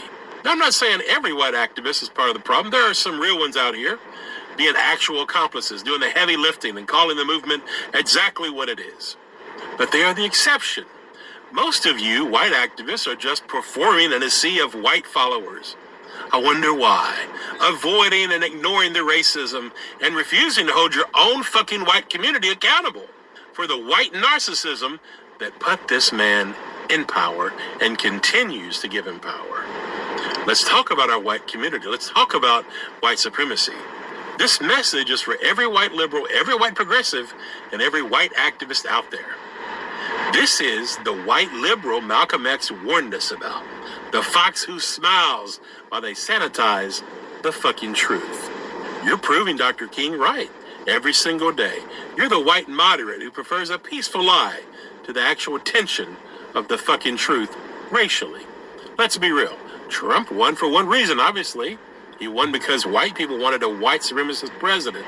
That's the root of the whole goddamn problem. But are white activists talking about our white community and how fucking racist we are? No, they're not. Not many of them are. So if you're avoiding and ignoring the reality of white supremacy, if you're not talking about our racist white community and why we're in this fucking mess, then you're doing it all fucking wrong. If you're not characterizing Donald Trump as the fucking racist that he is, leading a white supremacist movement, then you're doing it all fucking wrong. Stop the fucking racist apathy. Call out your white community. Because if you're not naming white supremacy and calling it out, you aren't helping. It's white people, yes. Even us white liberals. We fucking have to do better. Get it straight. Name the racism. Call it the fuck out. Hold your white community accountable. White racial responsibility actually fucking matters. And lastly, if you're a white activist and this video hurts your feelings, maybe you need to sit with that for a while. Let it resonate. Then go out and do fucking better. This was beautiful, man. It was beautiful. beautiful. Y'all, I'm sorry if there's a lag in the videos that I'm using, but it's the message that's important. All right, so we in number 118, Overtown, Liberty City, Miami riot. Child, Liberty City, child. It's Miami. On January 16th, 1989, Miami police officer William Lozano shot and killed Clement Lloyd, a black American motorcyclist. Alan Blanchard, Lloyd's passenger, was injured so severely that he died the next day. The shooting sparked riots in Overtown and Liberty City sections of Miami, Florida until January 21st. Although no one died in the riot, 13 businesses were burned, schools were closed, and tear gas was used against rioters. The shooting and subsequent riots occurred within a week of the Super Bowl Super Bowl 23, and thus attracted world attention because Miami hosted the event. There were fears that the game would be moved due to the racial unrest, with Tampa mentioned as a possible venue. Also, an NBA game between the Miami Heat and the Phoenix Suns that had been postponed due to a civilian arrest. Ew. You know they crazy down in Miami. They crazy! They crazy! This is not a movie. This is somewhere down in Miami. This is the Miami niggas do. You know they dangerous. You gotta hide from them because they dangerous. They dangerous. Miami people, they crazy. The rioting was touched. I be telling people all the time, do not date people from Miami. I'm telling you, just don't. I have a funny story that I talk about in the last chapter of my book of my experience of going down to Miami, Florida. Okay? I was all over that bitch. And I had a good time. But, yeah, Miami. The rioting was touched off when Officer Dawn Campbell and her partner William Lozano responded on January 16th to a call about a domestic dispute and then to a resident who reported a stolen license plate. According to Miami Police Department spokesman Angelo Bitsis, Lozano fired his weapon as a motorcycle approached him, resulting in Clement Lloyd's immediate death. In addition to Lloyd's and Blanchard, 2 occupants of an oncoming car were also injured. There is no evidence that Lloyd was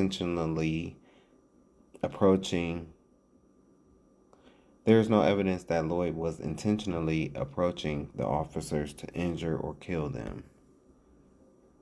Ooh, what is this picture? Welcome to the historic Overtown, established 1896.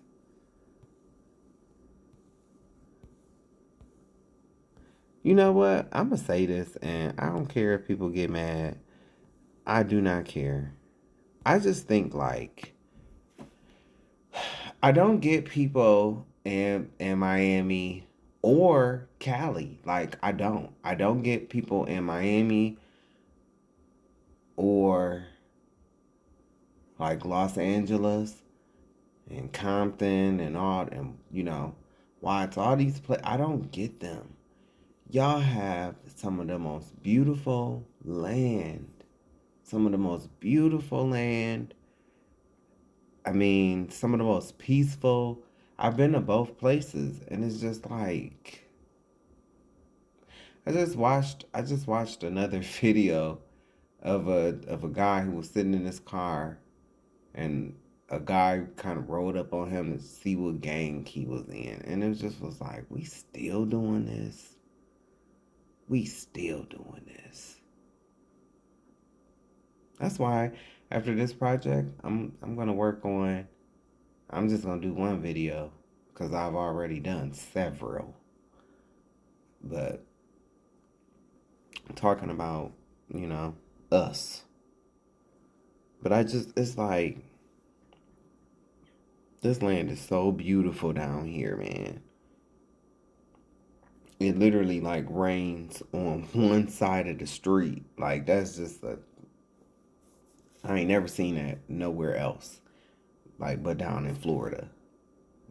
Iguanas, just like tropical. And I went to, what is it? Something Cove.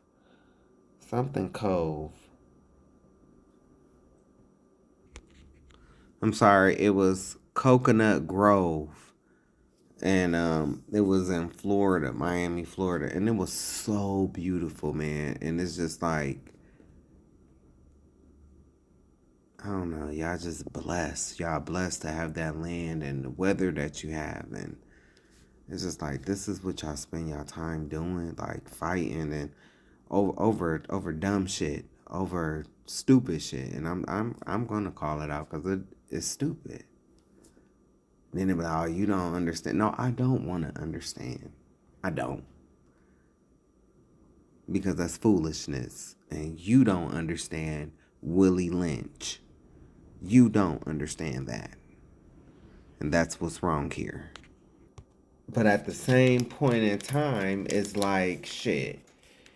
I mean, even if I could get the, you know, gangbangers, quote unquote, to stop gang banging and we all come together and shit, we build another Tulsa, Oklahoma, shit, y'all gonna be right there with your U.S. Amessican fucking government to drop bombs on the city. And a lot of y'all will roll your eyes at that and think that it won't happen. Blind. These people have a perpetual hatred. They have a perpetual hatred. We could come together, build a community. And I'm telling you, this government, it don't matter who in office. Because, baby, once we come together, that's why they did COINTELPRO. They wanted to make sure that there will never be another Black Messiah. And you can research the files if you want to. And it said Black Messiah. Not Black Imam. Not Black Ayatollah. Not the Black Playboy Bunny. The Black Messiah. That's what COINTELPRO said. It wanted to stop. Black unity and a Black Messiah. Make you think, huh? I know it makes me think. Why would it say Black Messiah?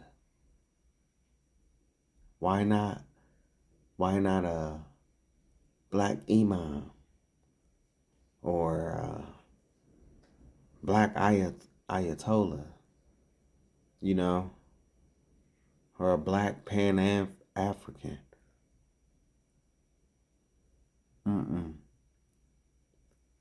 It said a Black Messiah.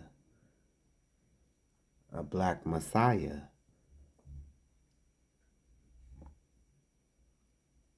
is because, yes, you Black people, you Native, Indigenous, foundational Black Americans, you are you. But you are Hebrew, too. Boo.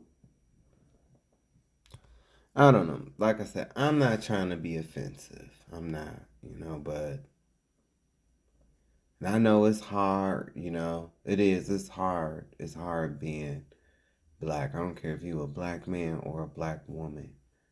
It's hard, But the way we treat each other play a part too. It do. It do. Man. All I know is that I was blessed to go to Malibu, California. I was blessed to go there one time. Because I'm from the Midwest. And so, it's nothing but Great Plains and boredom, where I'm from. So, just going to Malibu, man, it was, and I can't remember the highway that we drove up, but like, man, it was the scenic route, right? And it was like, I felt like this was before Avatar, Avatar came out, but I felt like how it Avatar, man, that's what it gave. Those trees, that's what it gave. I will never forget that. So I've been to Florida twice. One time I've been to Miami, and the other time I went to Orlando. I think it was Orlando. Or it could have been Kissimmee. I don't know.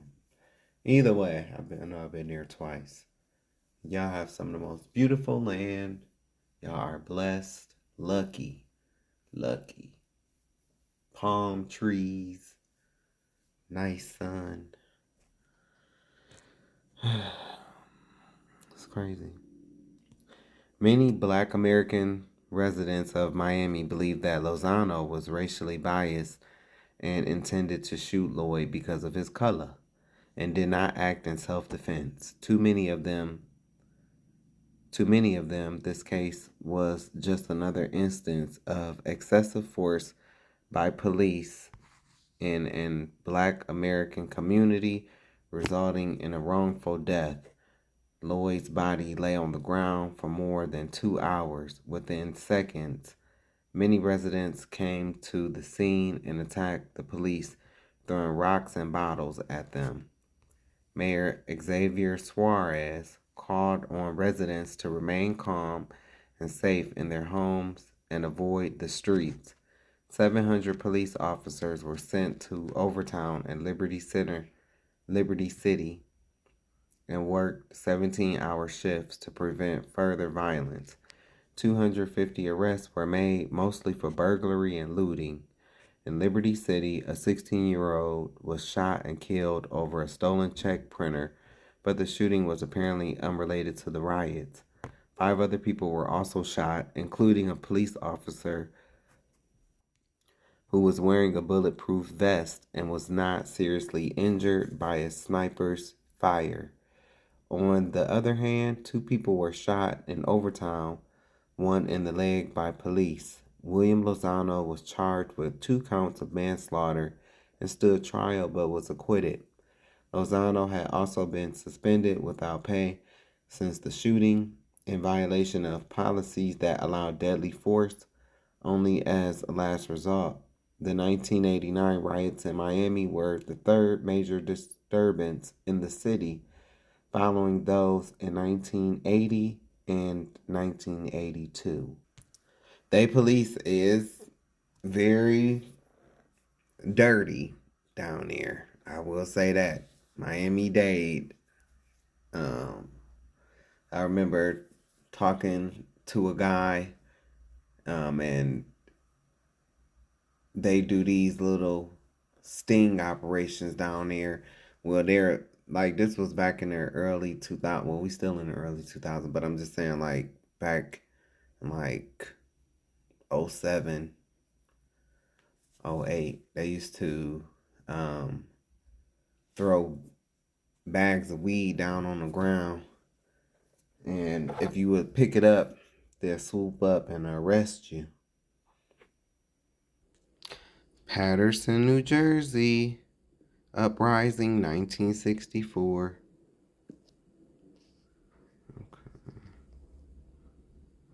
Okay. Cops arrest 20, injuries feared high.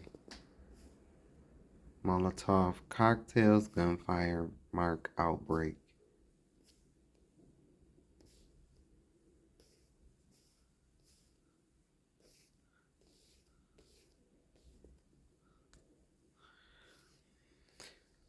The 1964 Paterson, New Jersey uprising lasted from August 11th to the 14th. The uprising occurred simultaneously with the separate uprising in nearby Elizabeth. That's where the voice was born. And by the voice, I mean Whitney Houston. New Jersey, and both, according to the Federal Bureau of Investigation, were the consequence of the larger uprisings in New York City, July 18th through the 23rd, Rochester, New York, July 24th through the 25th, and Jersey City, New Jersey, August 2nd through the 4th. You know you cannot forget Jersey City, baby, because they is just off the hook there. The uprising in Paterson began on the night of August 11th, when a group of Black American teenagers returning home from a school dance began throwing rocks at passing police cars. As the threat of violence increased, Paterson Mayor Frank X. Graves promised to crack down on the uprising and meet force with force. Graves had prepared and equipped the Paterson police force for racial violence 2 months prior to the uprising and had outfitted local officers with riot gear, tear gas, armored personnel carriers, and sawed-off shotguns. Graves initially ordered police to shoot to kill if their lives or the property of police were threatened, but rescinded that order to apply only if the officer's life was in danger. About 200 officers of the 310-man Paterson police force were on the streets throughout the uprising. Paterson civil rights officials and community leaders were critical of the city's obvious preparations for racial trouble and accused Graves of instigating violence rather than attempting to address Black American concerns peacefully. The uprising was centered in a predominantly poor Black American neighborhood of Paterson that consisted of mostly decaying houses with rickety porches. On August 12th, members of the NAACP and Congress of Racial Equality Corps traversed the neighborhood asking people to stay home and stay off the streets. They also met with Graves to discuss the needs of the Black American community in Paterson, which included better housing, rent control, and better recreation facilities.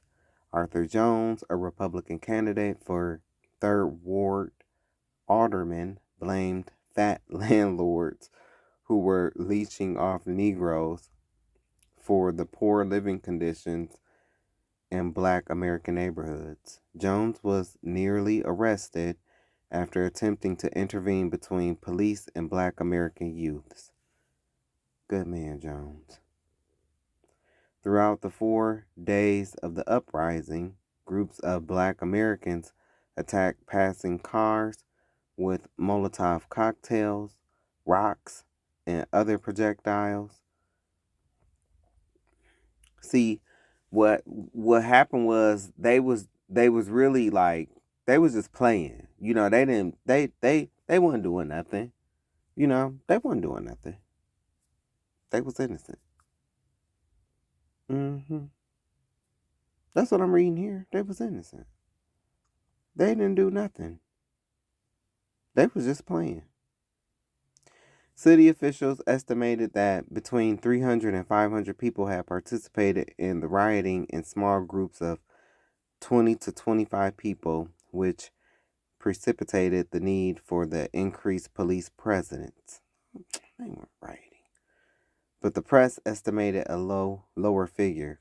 Closer to 100 people in total were involved. This uprising was smaller than the uprisings that preceded it in other cities, but it had parallels to those localities. For example, 43 black Americans and 3 white people were arrested. Fortunately, there were fewer than 10 injuries reported and no death. See? We're just playing. Y'all gotta understand, they was just playing like that's how Jersey play. That's how they, it's like that's how, Jersey and Philly and New York specifically, Harlem and they just playing. They just playing. They not serious. They not gonna, they not gonna do nothing.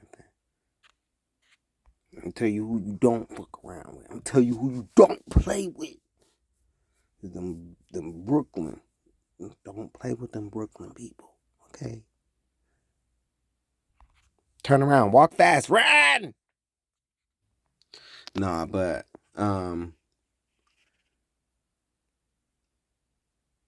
when y'all go to the South, y'all gotta respect them too though, because them down south niggas, they do not play either.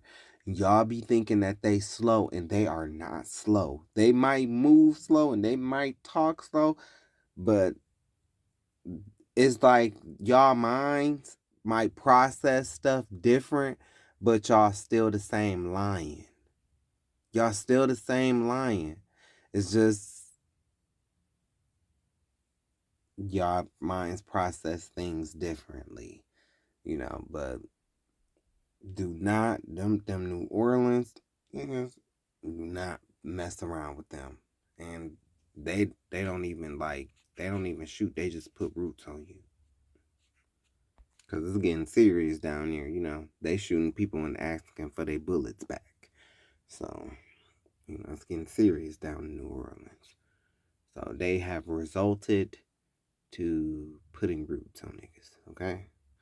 So you think you cool. Your ass see Papa Leg was sitting in the motherfucking corner. Okay? Yeah. Hey, what do you know? It's Philadelphia time. This is number 120. The Philadelphia race riot, 1964. And 121, Plainfield, New Jersey, riot, 1967. The Philadelphia race riot. Let's see. All right. Okay, so we had the Philadelphia race riot, 1964. Did I?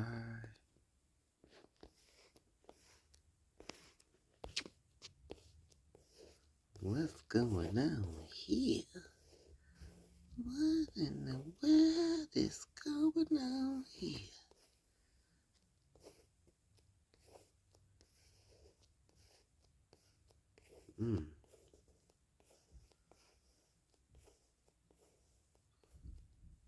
Everybody looking towards that way, so what's going on down there? See how everybody looking?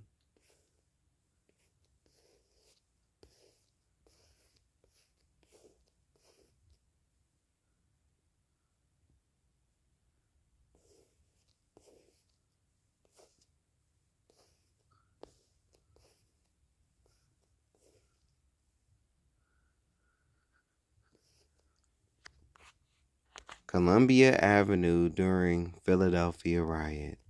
On August 28, 1964, a black couple, Rush and Odessa Bradford, engaged in a domestic dispute while driving through the intersection of 22nd Street and Columbia Avenue in North Philadelphia, Pennsylvania, a predominantly black neighborhood. While this was the event that sparked the uprising, it was certainly not the cause.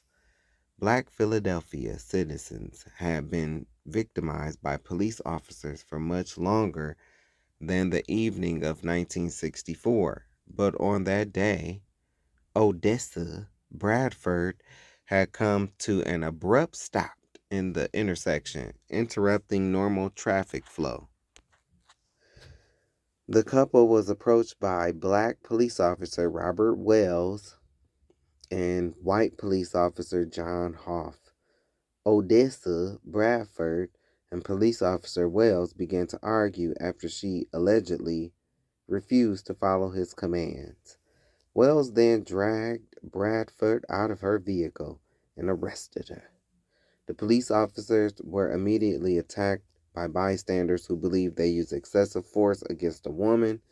A rumor quickly spread that a pregnant black woman had been beaten and killed by police officers. Do you see how it happens on both sides?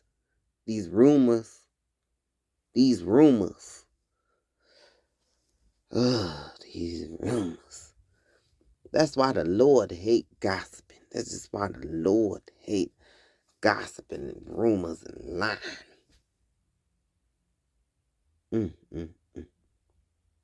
Before Officer Wells and Hoff could leave the scene, hundreds of people arrived at 22nd Street and Columbia Avenue and began throwing bricks, bottles, and other projectiles at the officers. I'm gonna turn a blind eye, but I'm just talking about the rumors. But I'm gonna turn a blind eye, 'cause I don't, like they say, right? Blue lives matter. Well, okay, yeah. When you put on that uniform, you're blue. Philadelphia, and take it how you want to take it. I don't give a fuck. Philadelphia Mayor Howard Tate and the city's police commissioner Howard Leary initially ordered police officers not to shoot at the people engaged in the uprising, nor to interfere with the looters. Police were finally allowed to use their firearms after receiving reports that armed men were standing on the rooftops. Mayor Tate established a citywide curfew, banned liquor, and ordered heavy patrolling of the rioting area. Community and religious leaders tried to intervene by encouraging the crowd to be peaceful. They paraded Odessa Bradford through the neighborhood to prove she was unharmed and to encourage the mayor to lift the curfew and address the long-standing problem of police brutality. Local leaders recognized police brutality as one of the prominent issues facing Black Philadelphia and other Black American communities. It accounted for uprisings in numerous cities across the nation in the summer of 1964. As in other cities, police brutality was rampant throughout Philadelphia. Police officers were infamous for planting evidence, beating innocent black people, making random raids and searches, and demanding harsher sentences for Black Americans accused of crimes. In 1964, blacks accounted for 18% of Philadelphia's population, but were 40% of inmates in the city's jails and prisons. The rioting that began that Friday continued throughout the weekend.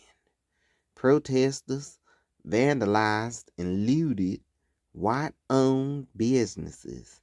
By the end of the uprising on Sundays, 2 people had been killed, 350 were wounded, and damage to the establishments on Columbia Avenue totaled approximately 4 million. Over 1,000 people were arrested and countless others were beaten by police officers. Where they had the room to fit all them people? Oh, this is a private prison. Oh, yeah, okay. Now we in Plainfield, New Jersey riot, 1967. Look at these crackers. Oh, ugly crackers. Just ugly. These some ugly crackers right here. These some ugly. You know what? This message is for crackers. This message is for crackers. This message is for crackers. This message is for crackers. This message is for crackers. This message is for crackers. This message is for crackers. This message is for crackers. This message is for crackers. This message is for crackers. This message is for crackers. Y'all know I'm petty. The 1967 Plainfield, New Jersey riot was among the over 150 urban uprisings that transpired throughout the nation in the late 1960s. As with many other uprisings during this time, underlying resentments that had been mounting in neglected communities contributed to the civil unrest that occurred.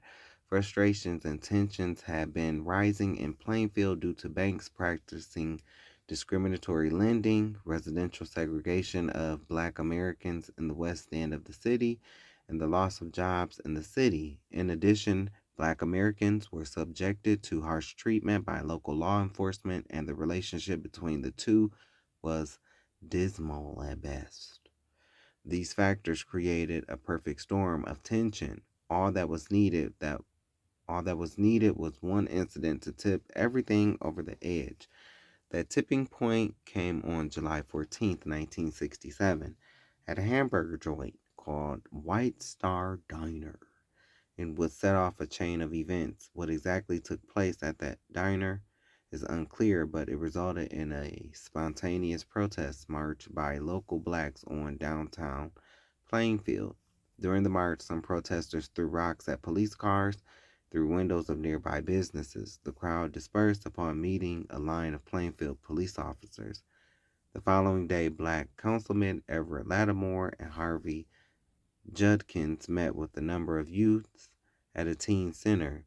Some of the youths left the gathering when the answer they sought on police brutality and the lack of a swimming pool on the West End were not adequate to them. Afterwards, they set fires in the West End and threw rocks at firefighters when they showed up to put out the fires. The group dispersed when a rainstorm came over the city. 2 days later, on July 16th, 1967, much of the violence that characterized the Plainfield riots began. On that day, an officer said, "Come on, boys, let's go," when trying to disperse a group of around 100 black youth who demonstrated at Greenbrook Park without a city permit. This resulted in the youth setting fires and overturning cars. The unrest continued into the later part of the day, with white-owned stores being targeted by looters, and gunfire was rampant. That night, 46 M1 carbines were stolen from the Plainfield Machine Company, and the police feared that they would be used against. Oh, now y'all scared, huh? Now y'all scared. Mm-hmm. No, Shimon. Shimon. Shimon. The New Jersey National Guard was called in by New Jersey Governor Richard Hughes at 12:30 a.m. on Monday, and 2.5 hours later, calm began to return. I don't care how late it is. Calm on these niggas.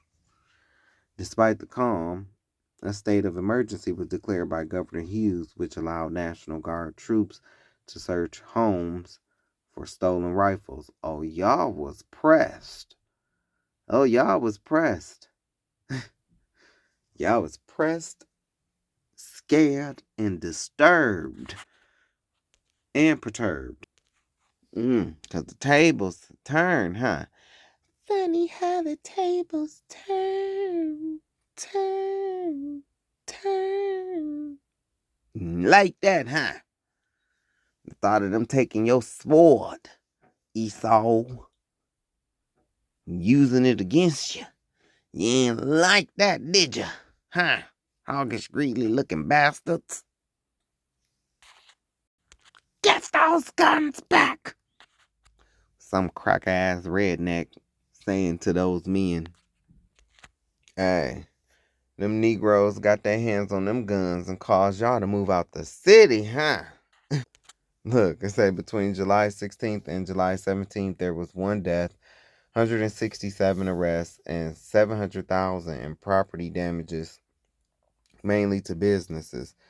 During the riot, a number of the city's large department stores closed their doors, and the central business district remained empty days after the riots.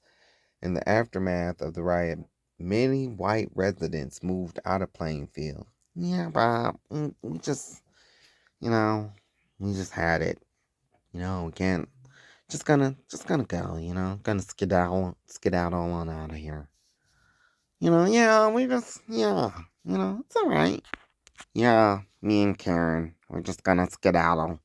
Gonna skedaddle right on out of here, Hey, it's alright. It's alright. Yeah, me and Karen, kids. Got their asses right on up out of there. Them black folks say, respect my authority. Bitch. In the aftermath of the riot, many white residents, illegal aliens, moved out of Plainfield, and thus the percentage of black Americans in the city rose to a near majority. Good job. Now y'all boys done some fine work there. Y'all done some fine work. Fine work. Fine work there. There's some fine work there.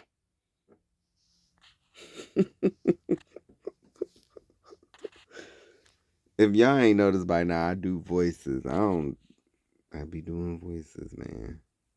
And we're coming up on number 122, the Rochester Rebellion, July 1964. And just remember this one thing. I have not asked you for a dime, but I do thank you for your time. We thank you so much.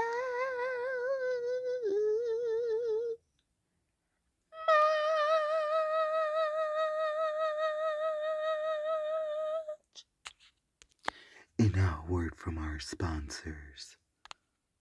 This message is for crackers. This message is for crackers. This message is for crackers. This message is for crackers. This message is for crackers. This message is for crackers. Rochester Rebellion, July 1964.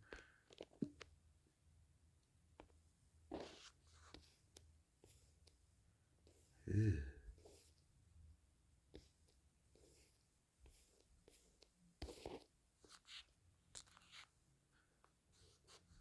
Rochester, New York's uprising began on July 24th, 1964. It occurred less than a week after the Harlem Riot. I talk about the Harlem Riot.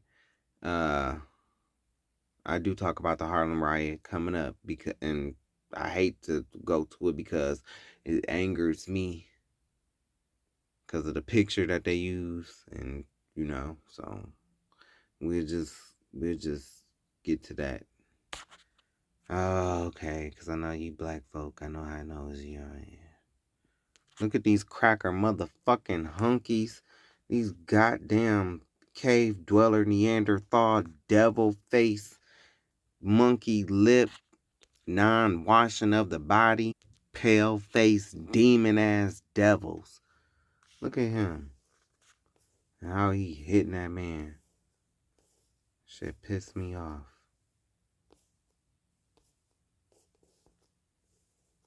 Then it's like we had to stand there and watch this, you know, because as you can see, I mean, they have, you can see a white hand in front of him, and, you know, he kind of looked like he want to do something, and it's just horrible, man. You motherfuckers is gonna burn straight in hell. Y'all gonna burn straight in hell. And this, what's going on now, your white supremacy has gotten you into this bullshit, and you think it's gonna go one way, your way, but it's not. It's gonna move you out the way. Obadiah 1, King James Version. Read it. The pride of thine heart deceive thee.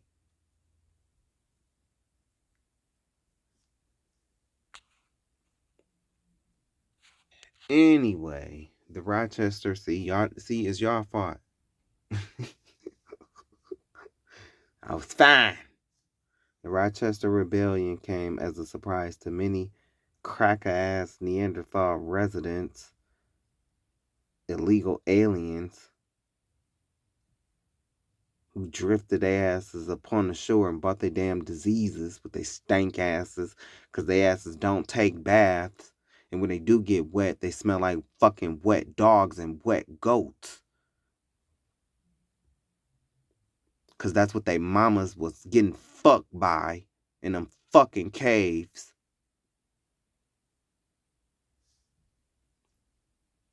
Fucking wrong turn motherfuckers.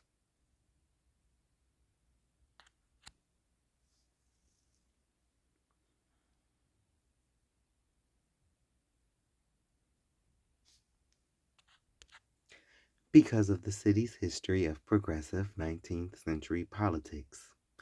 A large part of that history was revolved around the Underground Railroad, and resident abolitionist Frederick Douglass, as well as women's rights activist Susan B. Anthony.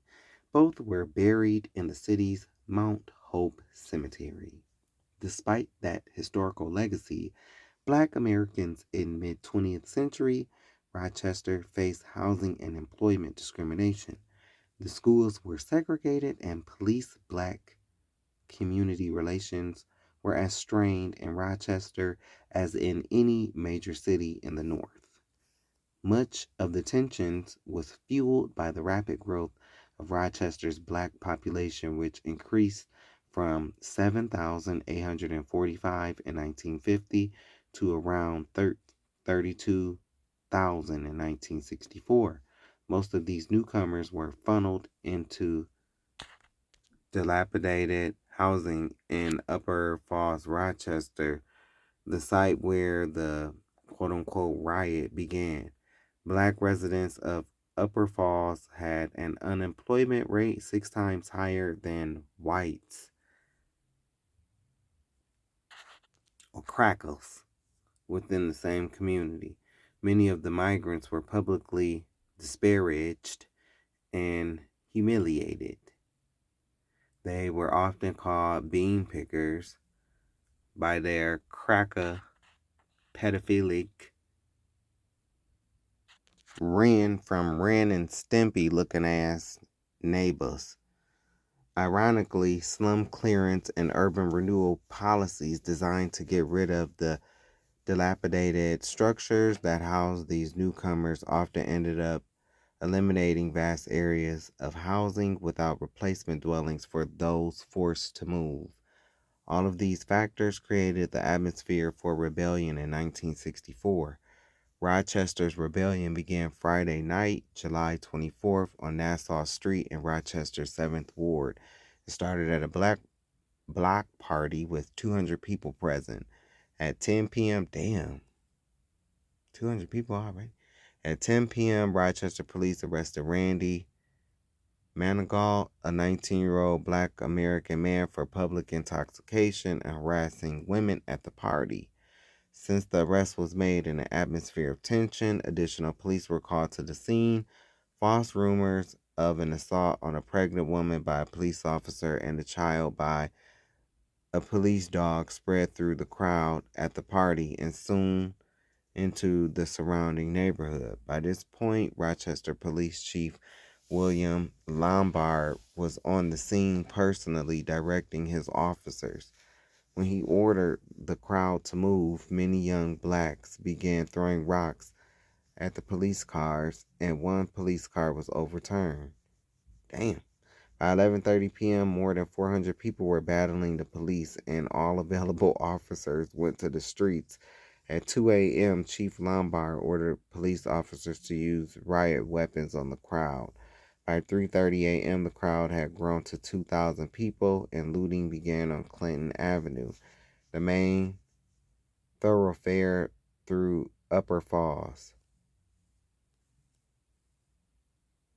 By 9 o'clock a.m. on July 25th, the uprising was officially called a riot, and a state of emergency was declared by New York Governor Nelson Rockefeller. While the rioting calmed during the day on Saturday, by 10 p.m. Saturday night, it resumed. By that point, one cave dweller had died. By Sunday night, when the riot ended, approximately 250 stores were looted. 5 cave dweller, Neanderthal, alien, Ren from Ren and Stimpy looking ass, Nephilim blood mixed goats died. 4 men died in a helicopter crash blamed on the riot, and nearly 350 people were injured. The police had arrested more than 900 people in connection with the uprising. The majority were employed black men between 20 and 40 years old with no prior records of violence. Of course, only 15% of those were arrested were cave-dwelling pedophiles. Through their actions, participants in the Rochester Rebellion debunked several local myths. The first, that racial discrimination was mainly a Southern issue. Second, that most cave-dweller Neanderthal pedophiles who happened to look like Ren from Ren and Stimpy in Rochester were progressive. And finally, that upstate New York black Americans had no issues with discrimination. And I chose to read this because this is about the author Rachel Campbell. Rachel Campbell is currently working towards a master's in Pan-African Studies and a certification in Women and Gender Studies at Syracuse University. She graduated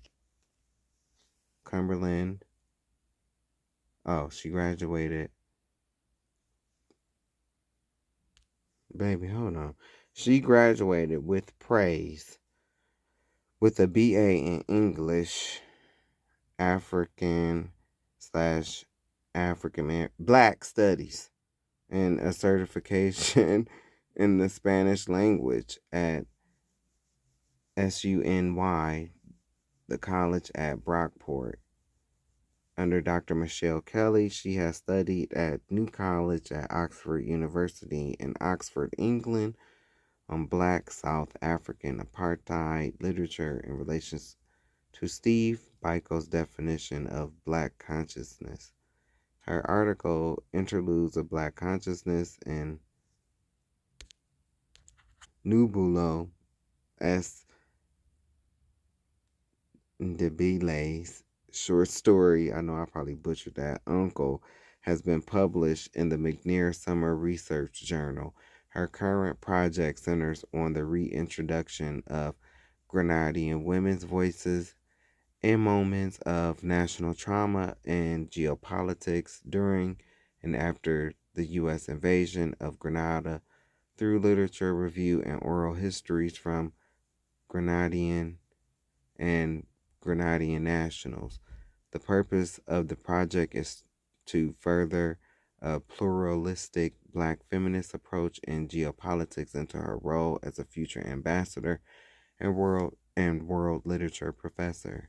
She has been awarded the Black American Studies Fellowship at Syracuse University, and she currently is a graduate student representative of the New York Africana Studies Association. Good job, Black woman. Great job, proud of you. And that's no gaslight, that's real. I'm proud of you. And if y'all ain't noticed, I'll go through all these riots that I'm talking about. She's the first one that I read because I saw that name and I saw like, oh, this is a sister. This is a sister right here.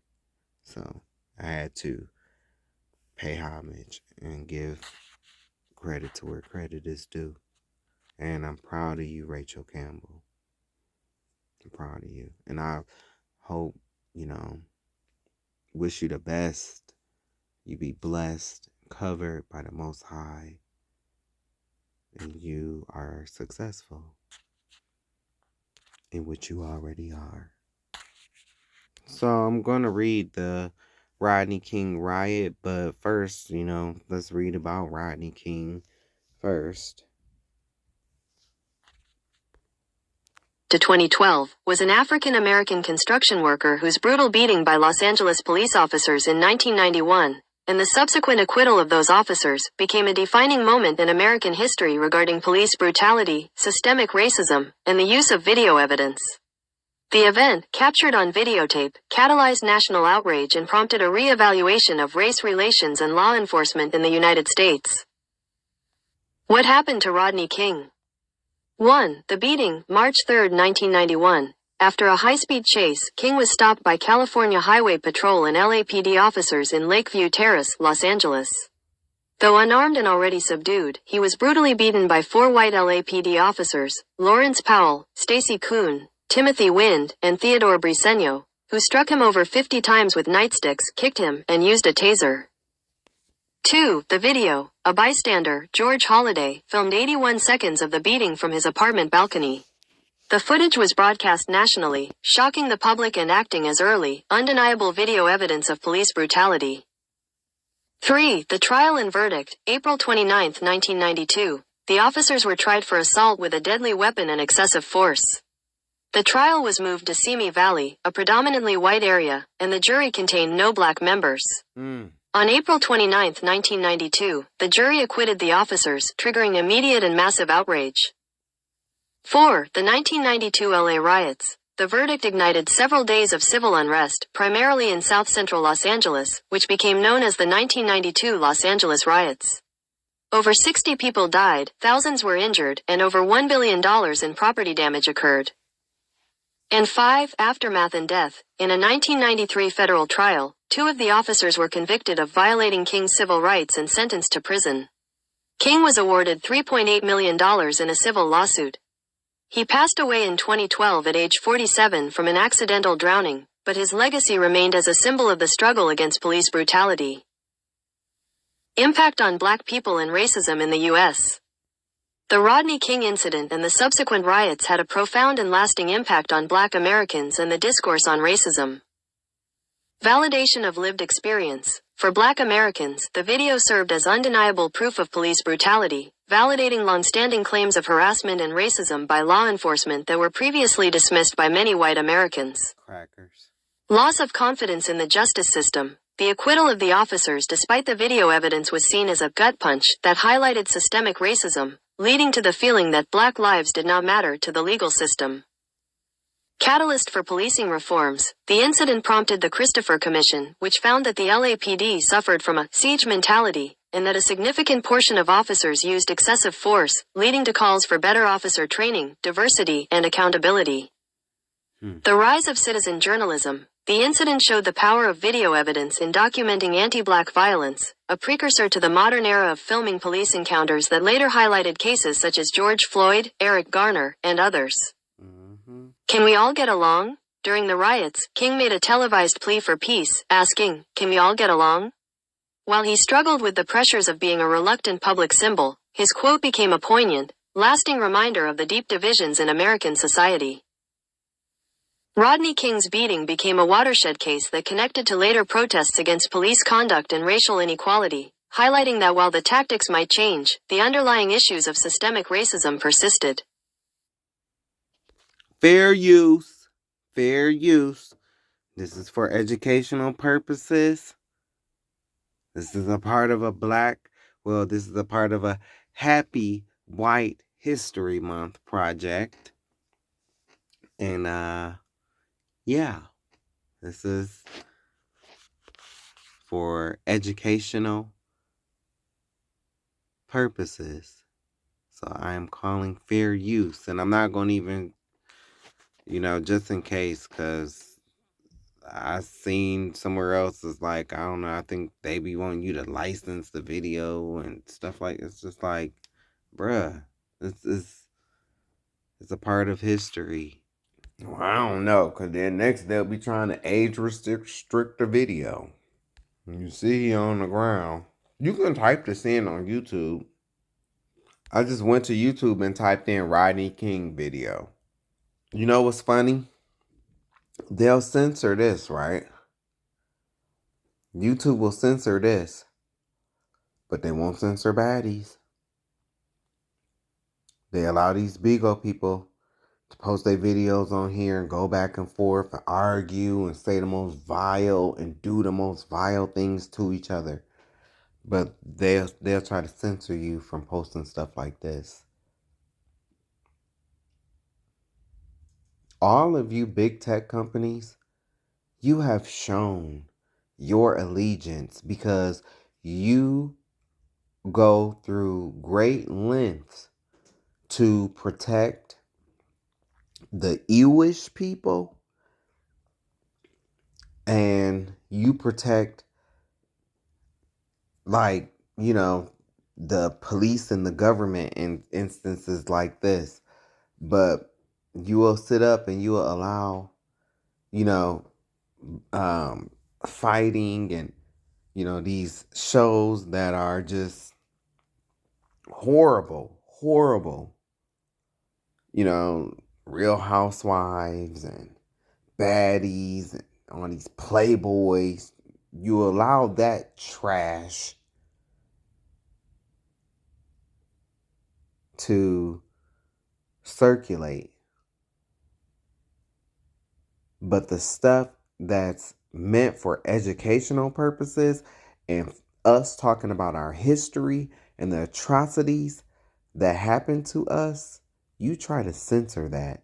And don't worry, in the end, you'll get your piece of the pie too. You allow these Jewish people to sit up with all they hocus pocus and propaganda,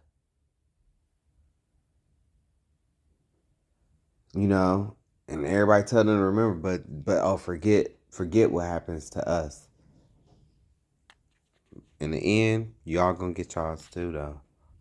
To be honest, y'all, that is why I did all the videos and I made them private, and I didn't want to release the videos until I was done. So my plan is when I get done reading about, the black, that's when I'm gonna go back and I'm gonna just make everything, not I'm gonna make everything public. But I wanted to get through this as a whole because I know white folks don't like to hear the truth. They don't like, they want to walk around and be pissy about not having a White History Month. Well, let's talk about Let's talk about what you did. Happy White History Month. Oh yeah, I know you don't want to hear this part of your history, huh? You don't want to hear that. Hey, who knows? This could be me reading y'all rights before Obadiah 1 comes to pass. Because y'all system is ran by Esau, ran by Edom. And according to what Obadiah, so this could be me reading you your rights before everything goes down. Who knows? Only God does. And you know what? Oh, so what? I called you a cracker. I called you a hunky. I called you a cave-dwelling Neanderthal, monkey-lipped, sunburnt, degenerate mutant. So fucking what? I'm reading to you over 544 different atrocities that your people have committed, and these are serious atrocities. Serious atrocities. You're butthurt about me calling you names when your people right now is going to be somebody that will hear this, that's living in the South, that's living in Elaine, Arkansas, that's living in Oscarville, on land that your ancestors who passed that land down from generation to generation to generation, well, they stole that land from somewhere. They stole that land from the people that they chased out of that land. And it's not just Oscarville. It's all up throughout the South. In Arkansas, Alabama, Georgia, Mississippi. Some of our people did have land, and you came through, your ancestors did, chased them out, chased them into the swamps. Some made it out, some didn't. But the main thing was your people went back to those lands and they stole the homes, the lands, and everything. And you know that's not right. So if you're mad because I called you some names, fuck you. And I meant everything that I said with your cracker hunky ass. Shit, we should have been did way more to you motherfuckers. That's the problem. And shit, now I gotta act, because I always wonder, well, Lord, what? I mean, why aren't they able to have kids or reproduce? Because you're touching them. That's why. You're touching them. You're being Hester Chesters towards your own kids. That's why. It's spiritual. I'm sorry, I can see it. That is why what you're doing against your own children at these high rates, over half out of your race is touching and harming children. That's why it's hard for you to reproduce.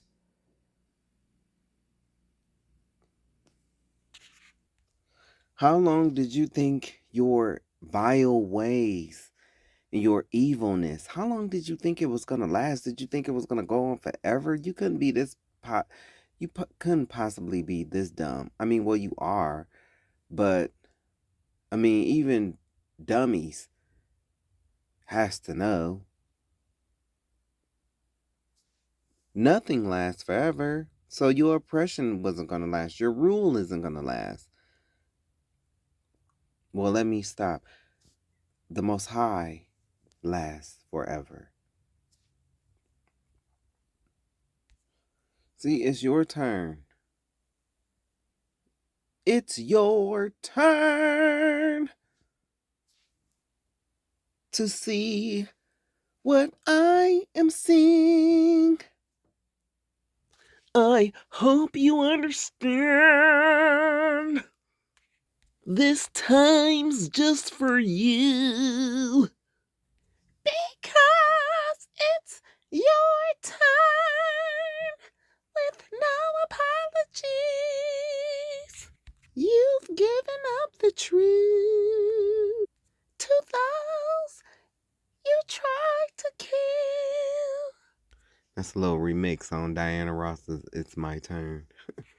But anyway, yeah, this is, you can look this video up.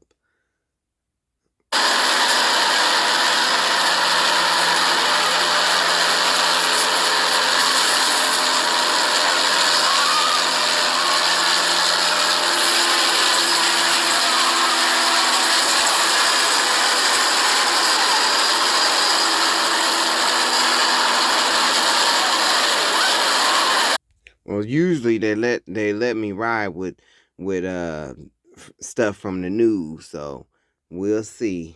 We'll see. Who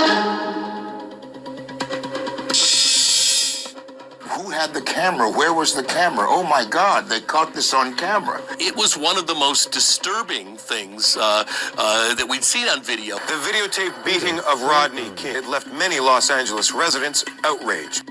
It was like the first time we had actually seen it. So it was shocking, but at the same time, it was wonderful. Because now we Americans, we African Americans, we had evidence of our claims of, injustice and mistreatment. The idea of watching that video originally, give me your reaction to when you saw the Rodney King video. Give me what you felt initially. I was waiting for somebody to stop it, and the fact that no one came and no one was able to stop it. The Rodney King video. Oh, I thought he was asking me because I was sitting here thinking them cracker ass, devil ass, monkey blood, monkey lip, cave dwelling Neanderthal, sunburnt skin, degenerate, mutant ass, pale face, demonic, mating with Nephilim. That's how they lost their melanin. Devils. Demonic ass devils. That's what I was thinking. And then it led me to the thought of Tales from the Hood. When them dolls, which is, I got a cousin that looked just like one of them dolls. But, we not here to talk about that right now. But I do got a cousin that looked just like one of them dolls. I swear. The resemblance is uncanny. The little teeth and every... But anyway, that's what I was thinking about. Y'all wanted to know.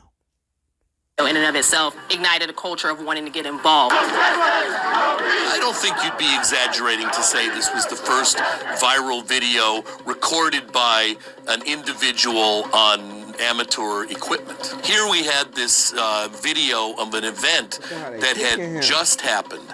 And now today, cell phone videos of horrible events are things we see nearly every day. Back then, this was a whole new ballgame. There was no way that these officers could not be held responsible for their action. There was no way they could be... And it's like, y'all feel good about yourselves?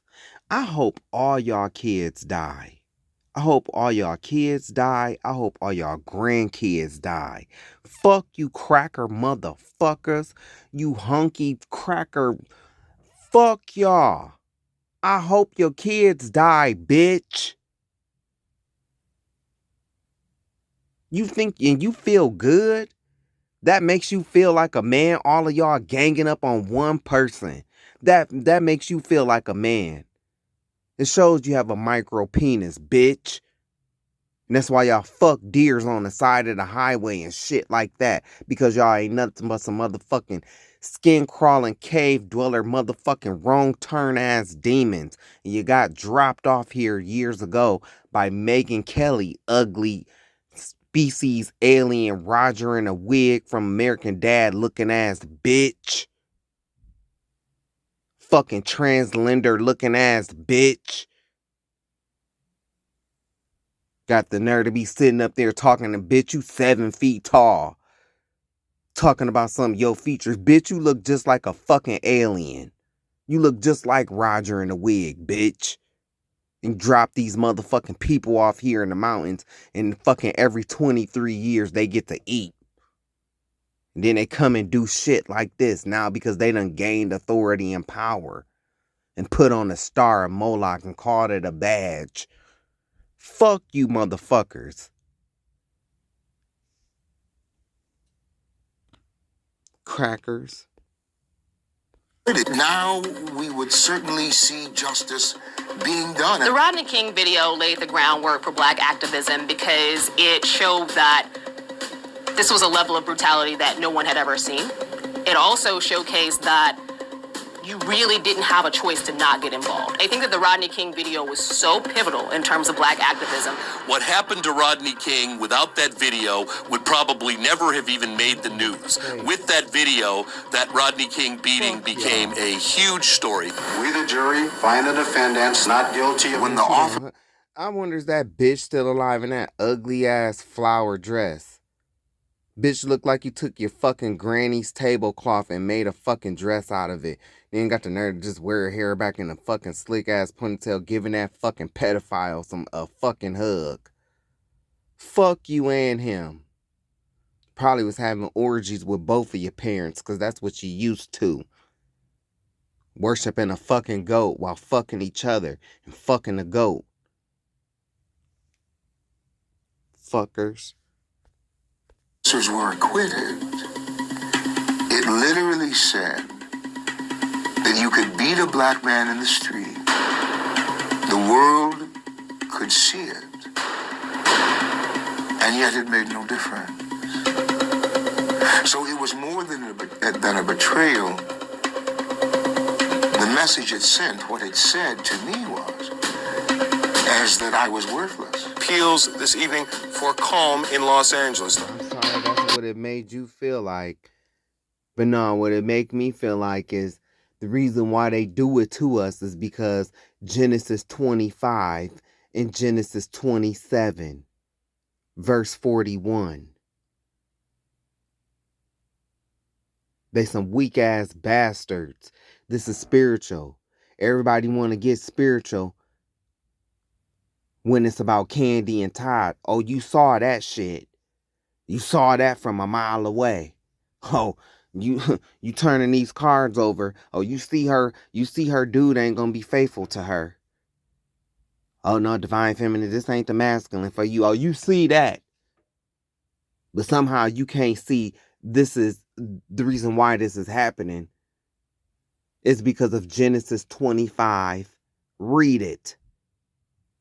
Genesis 27 and 41. Read Genesis 27 and then read Genesis 27 and 41. Emphasis on 41. Even when they forgot, they spirit remembers. Yours does too. You just don't want to change.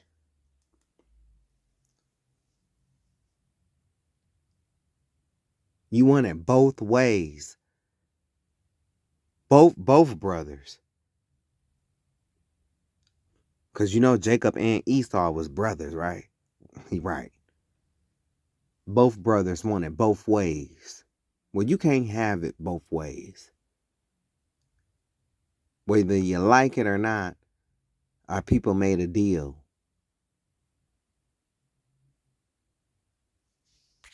And our history reflects the deal that we made. We are a royal people. I don't care whether you are atheist or whatever you are. You cannot deny that black people are a very royal people. From the way we cook, our art, our music, our contributions. A lot of you crackers wouldn't even be here right now if it wasn't for a slave named Onesimus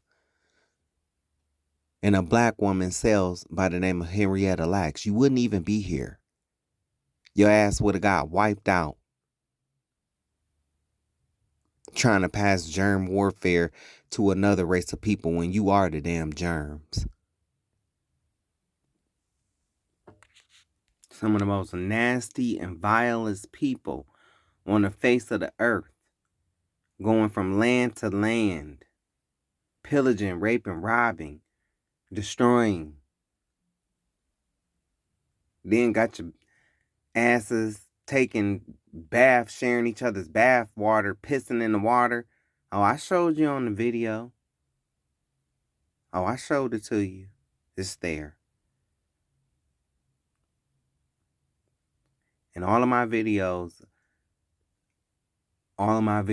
are saved. They're saved. And eventually, if I have to go to Patreon or something like that, just know these videos are saved. And this project is a great project, whether you like my language or not. And that's on both sides. Then why didn't you fucking do it? Oh, because you too busy worried about Candy and Todd. You too busy worried about the Pittsburgh Steelers from 1995. You too busy worried about the new Jays that's coming out. And LeBron James. And why that white man was humping on him during some video I seen. Some white man was like, they was on the court and the white man was humping on him. Like, you're a weirdo, bro. Not LeBron James, the white man. They was playing basketball and this white man was like, caught himself like guarding LeBron James, but he was like humping him. Like, it's like, y'all be weirdos. Y'all be weirdos. And y'all be sitting up here talking about these gay people, but y'all been watching gay people all on your sports channels for I don't know how long. And I'm not calling LeBron James gay. Don't go there. I'm just saying it's a lot of shit that go down. Okay? A lot. These professional athletes, they have access to all kind of stuff that yo average ass and my average ass just don't have access to. You know? It's amazing how our people just over time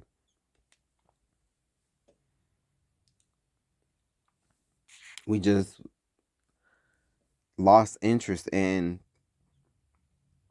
real black history. I guess we just become numb. I don't know, but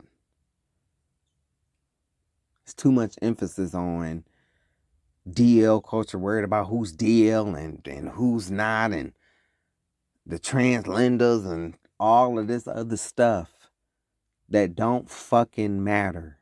It does not matter. This on this screen right here, this is what matters. This.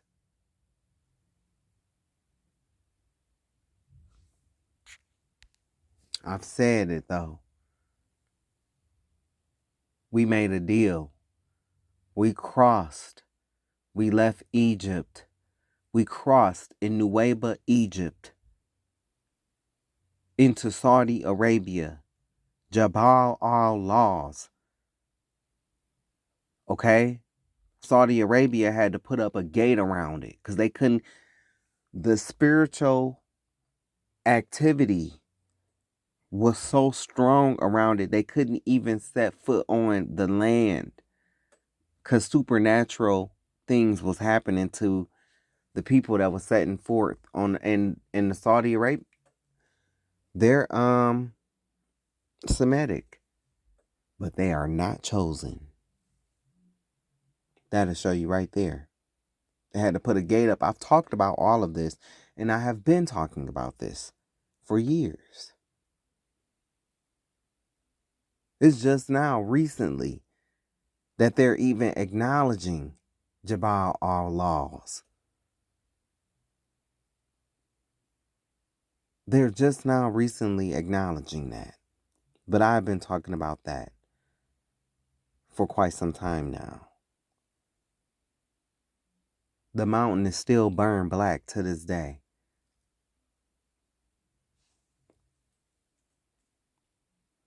We made a deal. And our history reflects that, because we've had some good times.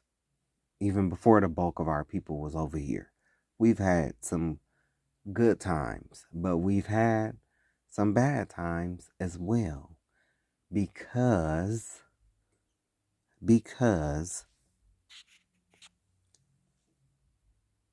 we never kept up our end of the bargain. And we still have not. William Murphy, you are going to burn in hell. You are going to burn straight in hell. And yeah, it's on the internet, like you said. You gonna burn in hell. And I don't know if this is AI generated or not, but if this is real, whoever you are, sir, you are going to burn in hell as well. You're going to burn in hell. Tithes is food. Tithes is not money. Tithes has never been money. They had a monetary system back then called shekels and talents. I've discussed this time and time and time again. When they go to quote Malachi, will a man rob God? And said, bring meat into my storehouse. Not dollar bills, y'all. That's not what was said. And the excuse that they use, well, we don't have such and such, and so we have to give 10% of our income. No. See, y'all love to use grace, but it shows you don't even know you don't even understand grace. That's what this shows. This is where you use grace. This is where grace is exercised, because the Most High knows that we are in our captivity.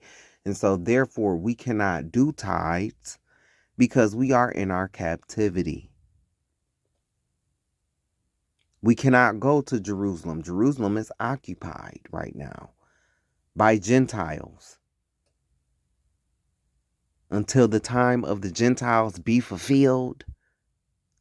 No. So we cannot keep tithes. Now, on one hand, what be pissing me off is you pastors will sit up and tell your congregants, oh, the law done away with. The law was done away. We don't got to do that stuff no more. The law is done away with. Just dumb, unlearned, and stupid. Yes, I'm talking about your pastor. This is why they don't like me in the church, y'all.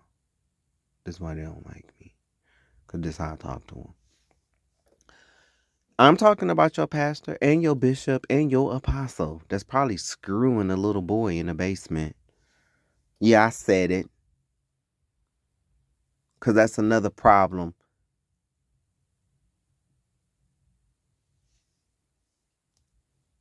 And so, tithes is food. Even in Matthew 23, verse 23. Read the spices that are listed. Anise, mint, and cumin. Those are spices. They had a monetary system back then. When they read in these scriptures, it's talking about food. And then they'll tell you the law is done away with. But then Matthew 5:17 through 19 tells you that the law is still in effect. Not one jot or tittle and shall in no wise pass away from the law till all those three little letters. Damn near the whole Christian church done missed them three little letters. All, A-L-L, be fulfilled. Has Christ had his second coming? Nope. I ain't seen him yet. Have you?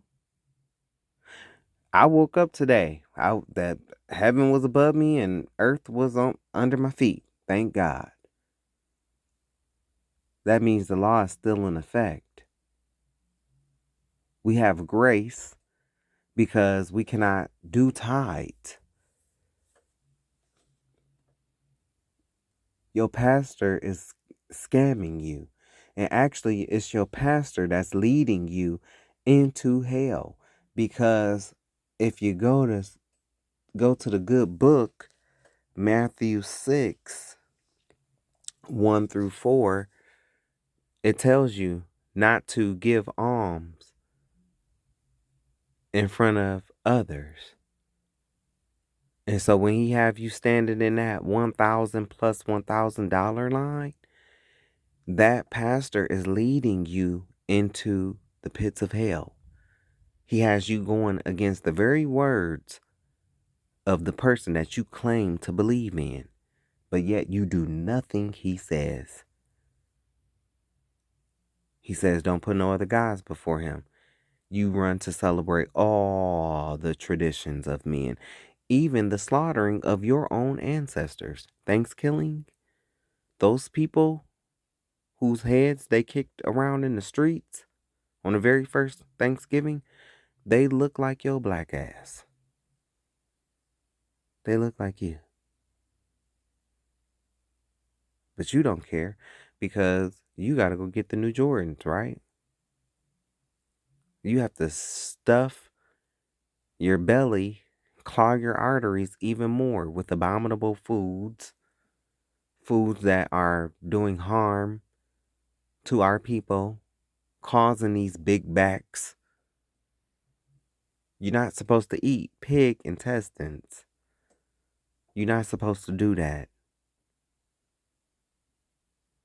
That's why they took the lost books out of the Bible, so you wouldn't read Maccabees and read that story about how those white bastards smeared pigs' heads all on the altars and stuff like that. God don't hate his creature. He don't hate the pig. He hate what they did with it. Because the Most High know what he made the pig for. He made the pig to be the garbage disposal. So they took what he made as the garbage disposal. And see, they know this. They're elites of their people. They know this stuff. Your simple ass in the pews don't know it. And I mean, it's like you'll say amen to anything. This man literally in this video is telling you to turn in your tax returns. How dare you? I hope you burn in hell. How dare you? And I don't know if this is AI or not, because shit, create a flow of dollars. He had y'all doing the same thing.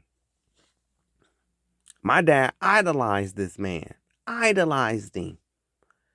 We used to go at it. And I used to tell him that is a false prophet. He is a false prophet.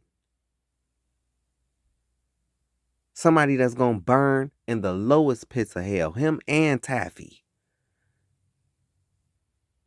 Shake that Laffy Taffy. That Laffy Taffy. Shake that Laffy Taffy. Well, that Taffy going to melt in the pits of hell. Because that's where the bitch is going. Her and her husband. And probably the kids too. You've enjoyed your riches on the face of the earth. I mean, you live deliciously off the backs of your brainwashed congregants. But he didn't scam you. And he came out and he told you that he taught you wrong. So for y'all that chose to stay, that's your dumbass fault. I say this all the time. This ain't nothing new that I haven't said. You go through the videos. This is all stuff that I've said.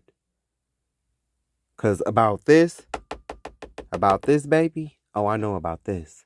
I grew up in church. I would be a 4th generation pastor. I know exactly what I'm talking about. And I don't just know the history. I know the Bible, the Word, the lost books too. I know what I'm talking about. And I'm the real. I know what I'm talking about. And after that, it's not followed up by a passing a collection plate around. Or I'm not asking you to sow $117 for Psalms 117 and I don't have a $50,000 booking fee, or that's the total of the fees that you got to pay me and my staff to come to your church to give a word that's free. Like Juanita, bind that hoe. Because she's a hoe that needs to be bound. Speaking of woman, thou art loosed, if she's even a fucking woman.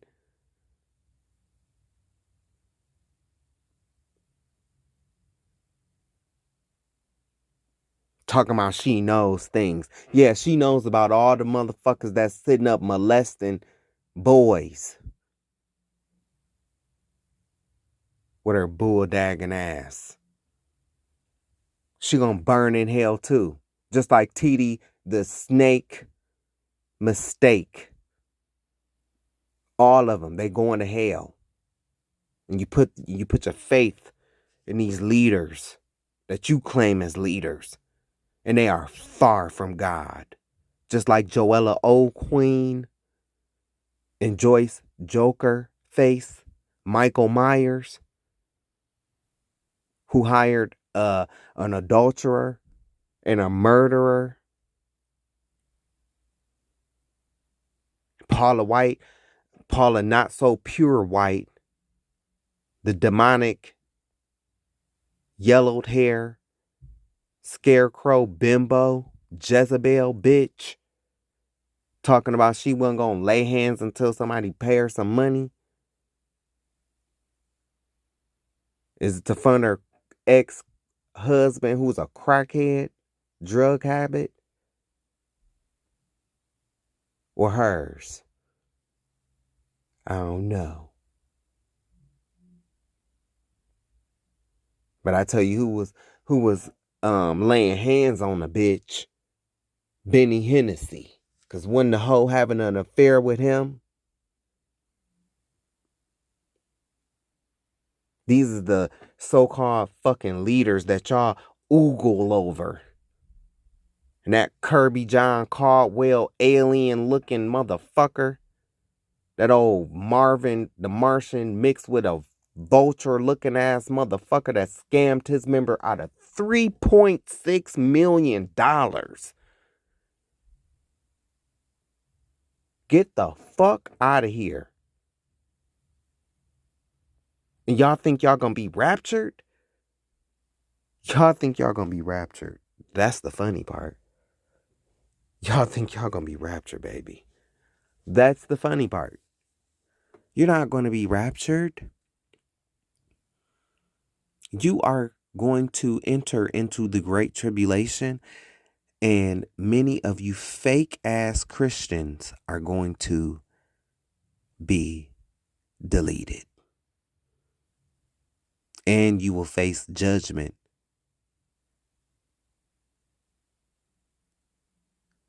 That's how you know I'm 101.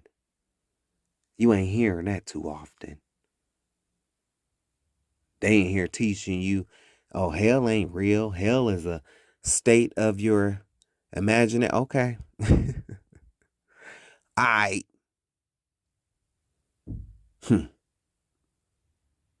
Hell is very real. It's very real. And there's levels to it. A lot of you are going to find out. They have this one level called Tartarus. Yeah. It's not a nice place. It's really not.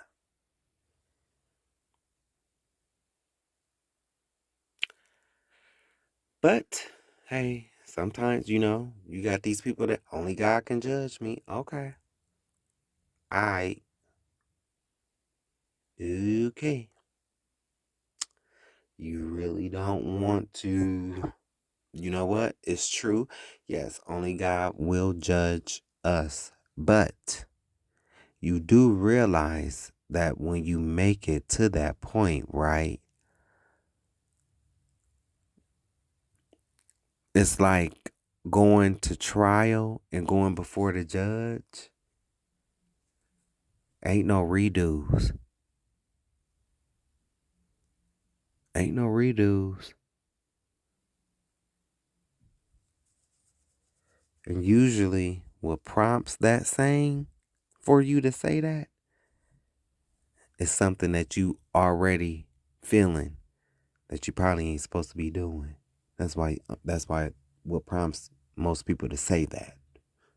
Only God can judge me, which is you're right. You're right. But keep in mind there are no redos. Anyway, we made a deal. And this is what the church has turned into. And this stupid motherfucker right here.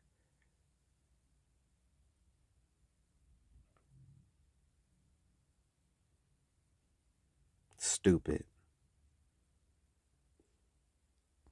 I've been telling y'all about these pimps in the pulpit. This is a pimp. Ain't no damn pastor.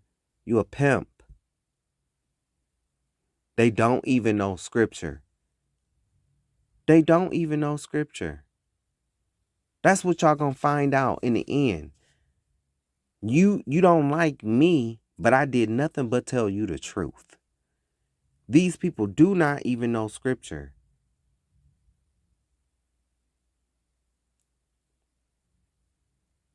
And they happily led you down the wrong path. And then when confronted, when hit with the scriptures, that's when you see they horns come out. See, you sit in these pews, and I couldn't believe I had to watch this video a few times just to listen to it, just because after he said what he said, I'm like, did I hear this congregation say amen? Did I hear them agree to this?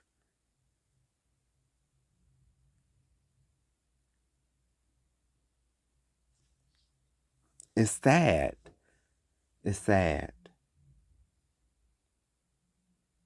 This has what has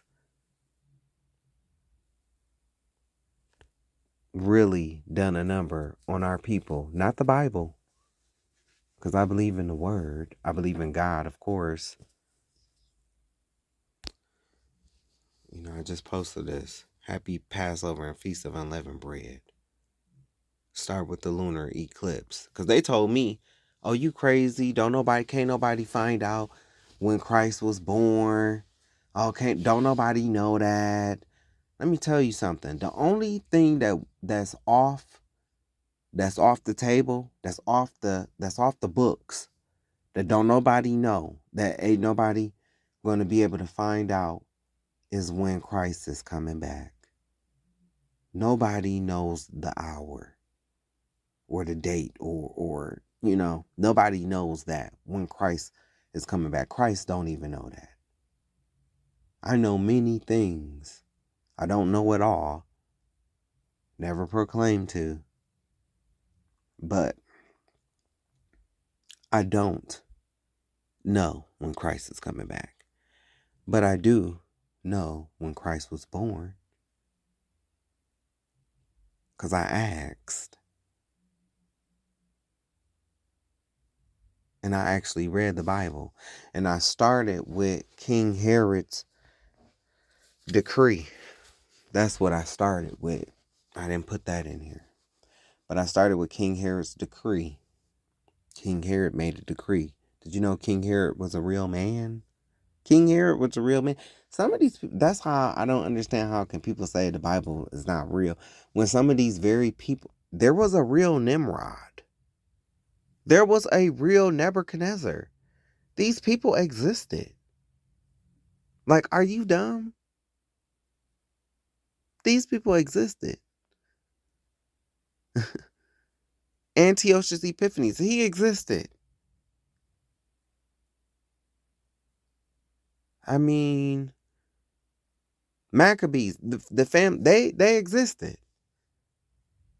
They've been whitewashed, but they existed.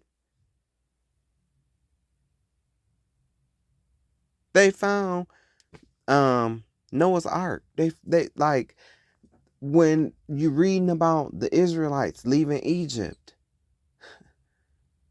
the stone that was split, they found it. The pillars found. The giant steps, that was all found. Wheels at the bottom of the Red Sea, found.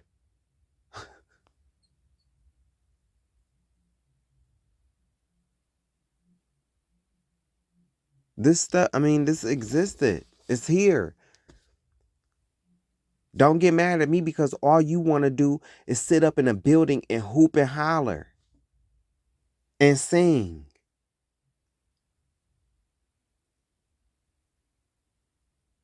But I wanted just a little bit more. So I went out and I found it. And then that's when I started to see how many unbelievers was really in my family. Oh, you don't believe in God for real. I don't care how good you sing, how good you preach. You don't believe in God for real. This is just a job for you. And I came to find out about many of the people in the church. I don't care if you're white or black. But yeah. In the lunar eclipse. Found out when he was born. And the year he was crucified. The exact date. So, yeah. It is what it is. Oh yeah, because I don't go with the he was, crucified, placed in the tomb on Friday, and he rose on Sunday. That's not 3 days and 3 nights. It's not. It's not 3 days and 3 nights. Try again.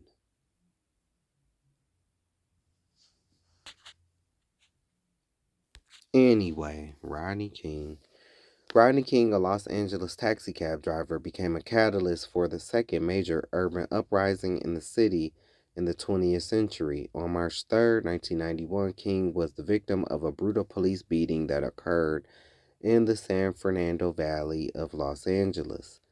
Caught on tape by local witness George Holliday, the video showed 4 LA police officers look like more than that shit,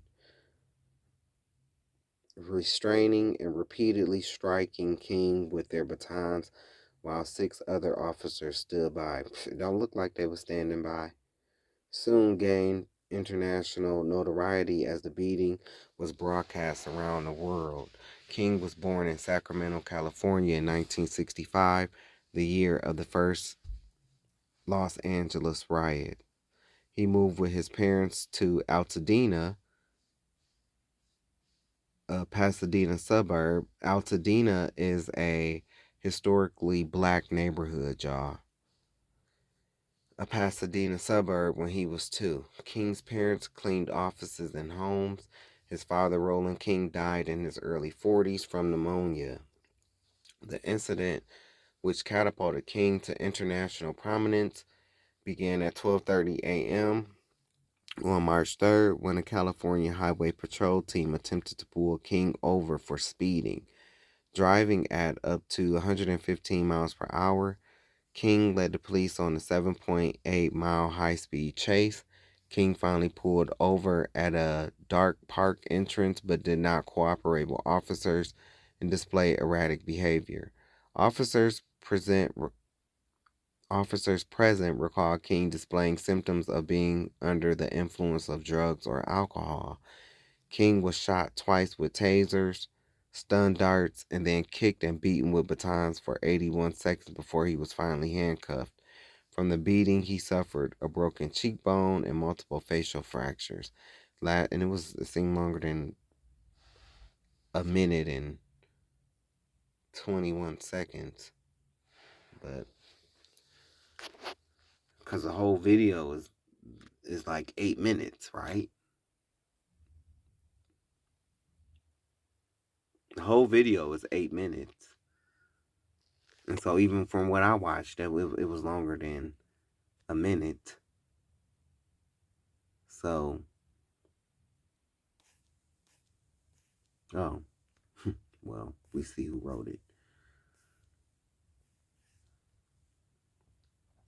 I wonder, does she think she ate with that?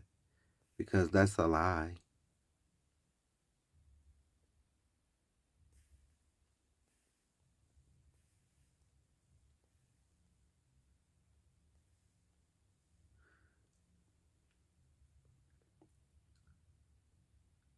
King was shot twice with taser stun darts, then kicked and beaten with batons for 8 minutes before he was finally handcuffed. From the beating, he suffered a broken cheekbone and multiple facial fractures, lacerations on the forehead, a fracture of the distal fibula in the right leg, and various bruises, contusions, and abrasions. That King was Black American, and the Los Angeles Police Department officers were white, and that the LAPD had a long record of brutality, especially against Black Americans, added to the sensation of the case. I don't know why we had that there, but I don't know. 4 LAPD officers were arrested and charged with assault and use of excessive force. 4 LAPD officers were arrested, charged with assault, and use of excessive force. At the request of the defense, trial was moved. At the request of the defense, the trial was moved from downtown Los Angeles to suburban Simi Valley in neighboring Ventura County, where a predominantly white jury without any Black Americans was chosen. At the April 1992 trial, 3 of the officers were exonerated and another was acquitted of all but 1 charge. Fucking bitches. Like I said, I meant everything I said. I hope y'all kids die and y'all grandkids die. Announcement of the verdict spurred 4 days of rioting in Los Angeles beginning on April 29th, 1992. Yeah, see, they still alive. A 25 square block section of the city was torched. 54 people died in the riots, 2,000 were injured, and nearly 10,000 were arrested. And all those officers should be charged with that. More than 800 buildings were burned, and damage estimates neared $1 billion. The riots also touched off similar outbursts in Las Vegas, Atlanta, and other cities across the United States. The officers charged with beating King were then prosecuted federally for civil rights violations. 2 of the officers, Degenerate Stacy Coon and Officer Bitch-Ass Powell, were convicted on April 17, 1993, and sentenced to 30 months in prison. Rodney King was awarded $3.8 million in his lawsuit against the city of Los Angeles. Since the incident, he experienced continued run-ins with the law, of course, including convictions of drunk driving and spousal abuse. King died at his home in Riots, California on June 17, 2012. He was 47. Well, Stephanie Christensen, I hope one day if you marry, bitch, I hope your husband don't wake up and shoot you and all your kids, and I hope he ain't fucking touching on your children, bitch. I don't get no fuck shit. I have to bring up the spousal abuse. So what? It's not so what, but shit. This man was fucking beaten for. And that's not, I mean, there ain't no excuse for him to, put his hands on nobody or nothing like that, but goddamn. I don't care how good you could have been a goody two shoes after some shit like that. Bitch, you are changed. That's a life-changing event right there. That's a life-changing event. And I know, because, baby, I found somebody, on the ground that was very dear to me. Very dear. Deceased on the ground. And that day, I ain't never been the same since. Since July 1st, 2021.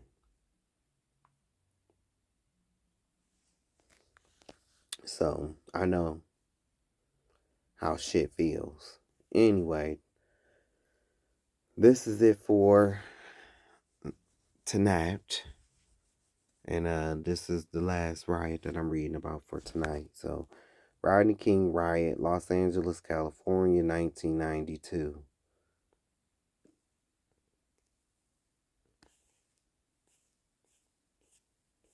Fuck y'all.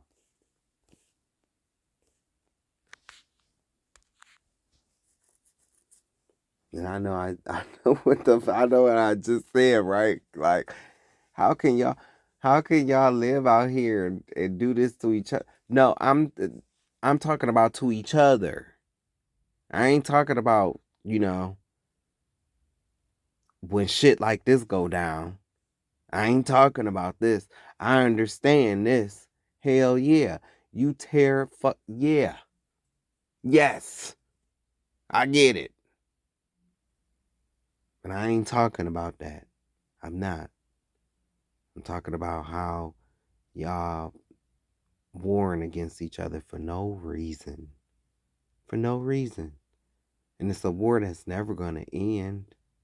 It's never going to end.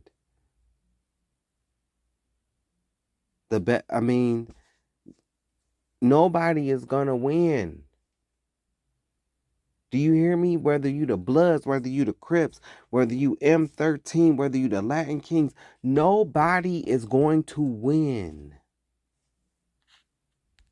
Both sides lose.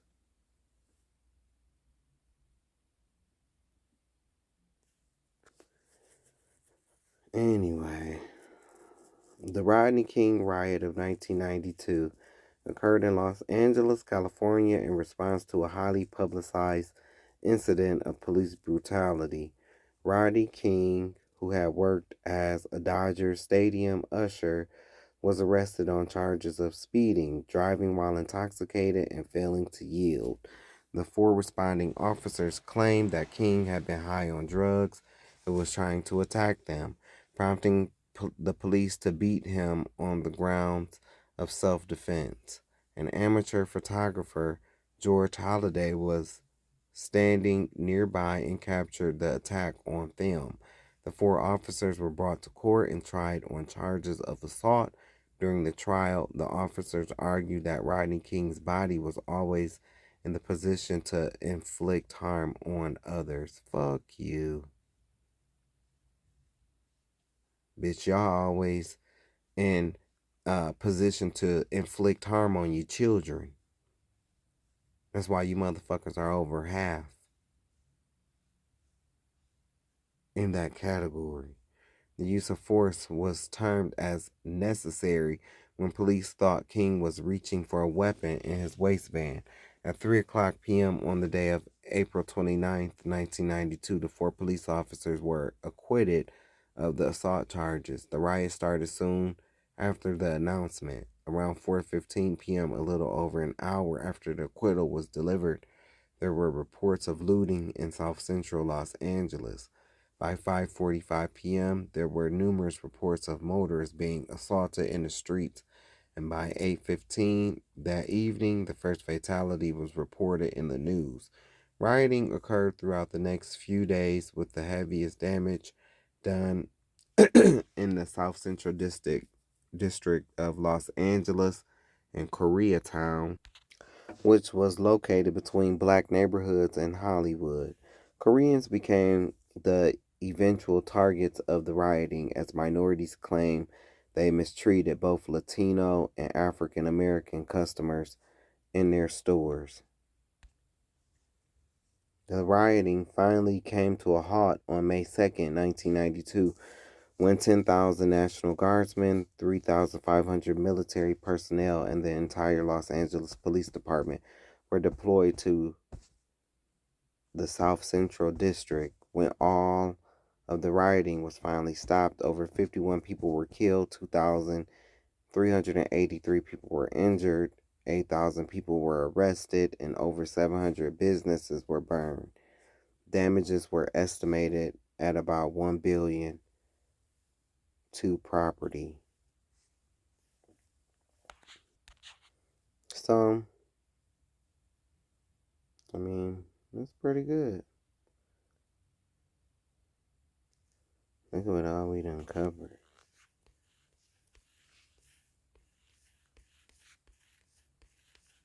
I've read all of these. See?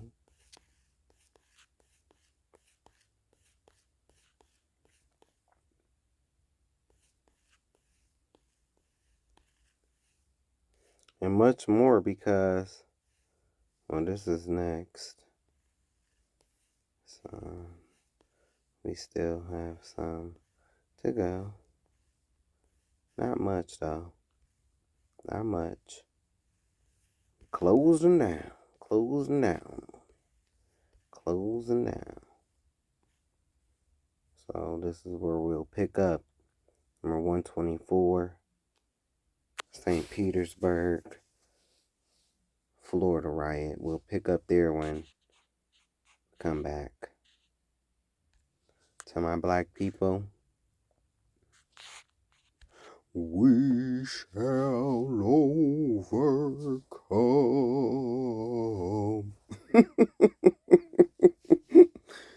Oh man, I love y'all. I wish we could get it together and come on one accord and do what's right. Not worried about who get the credit or critic, you know. Just as long as the work gets done. But then you got to worry about the people that is glad that people think like that so they can come in and take advantage. You know, that's our number one issue. You know, we taking advantage of each other. And I'm not innocent. I'm guilty, you know, so I ain't no better than nobody. Except for you crackers. I'm damn sure better than you. Anyways, y'all. So, I apologize if there's a lag in this video. Okay? I'm apologizing right here, right now. But I try to show y'all the sources on like where I get the videos and stuff.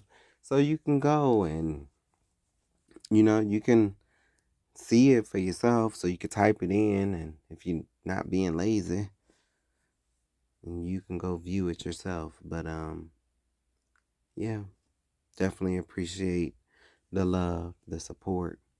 Thank you for your hate as well. Definitely want you to be blessed and be a blessing to others. But don't be someone who lets others take advantage of you because you're trying to be a blessing. Be wise as serpents, harmless as doves. You know, I like to say be wise as serpents and, you know, harmless as a lion. Good night, y'all. Love you.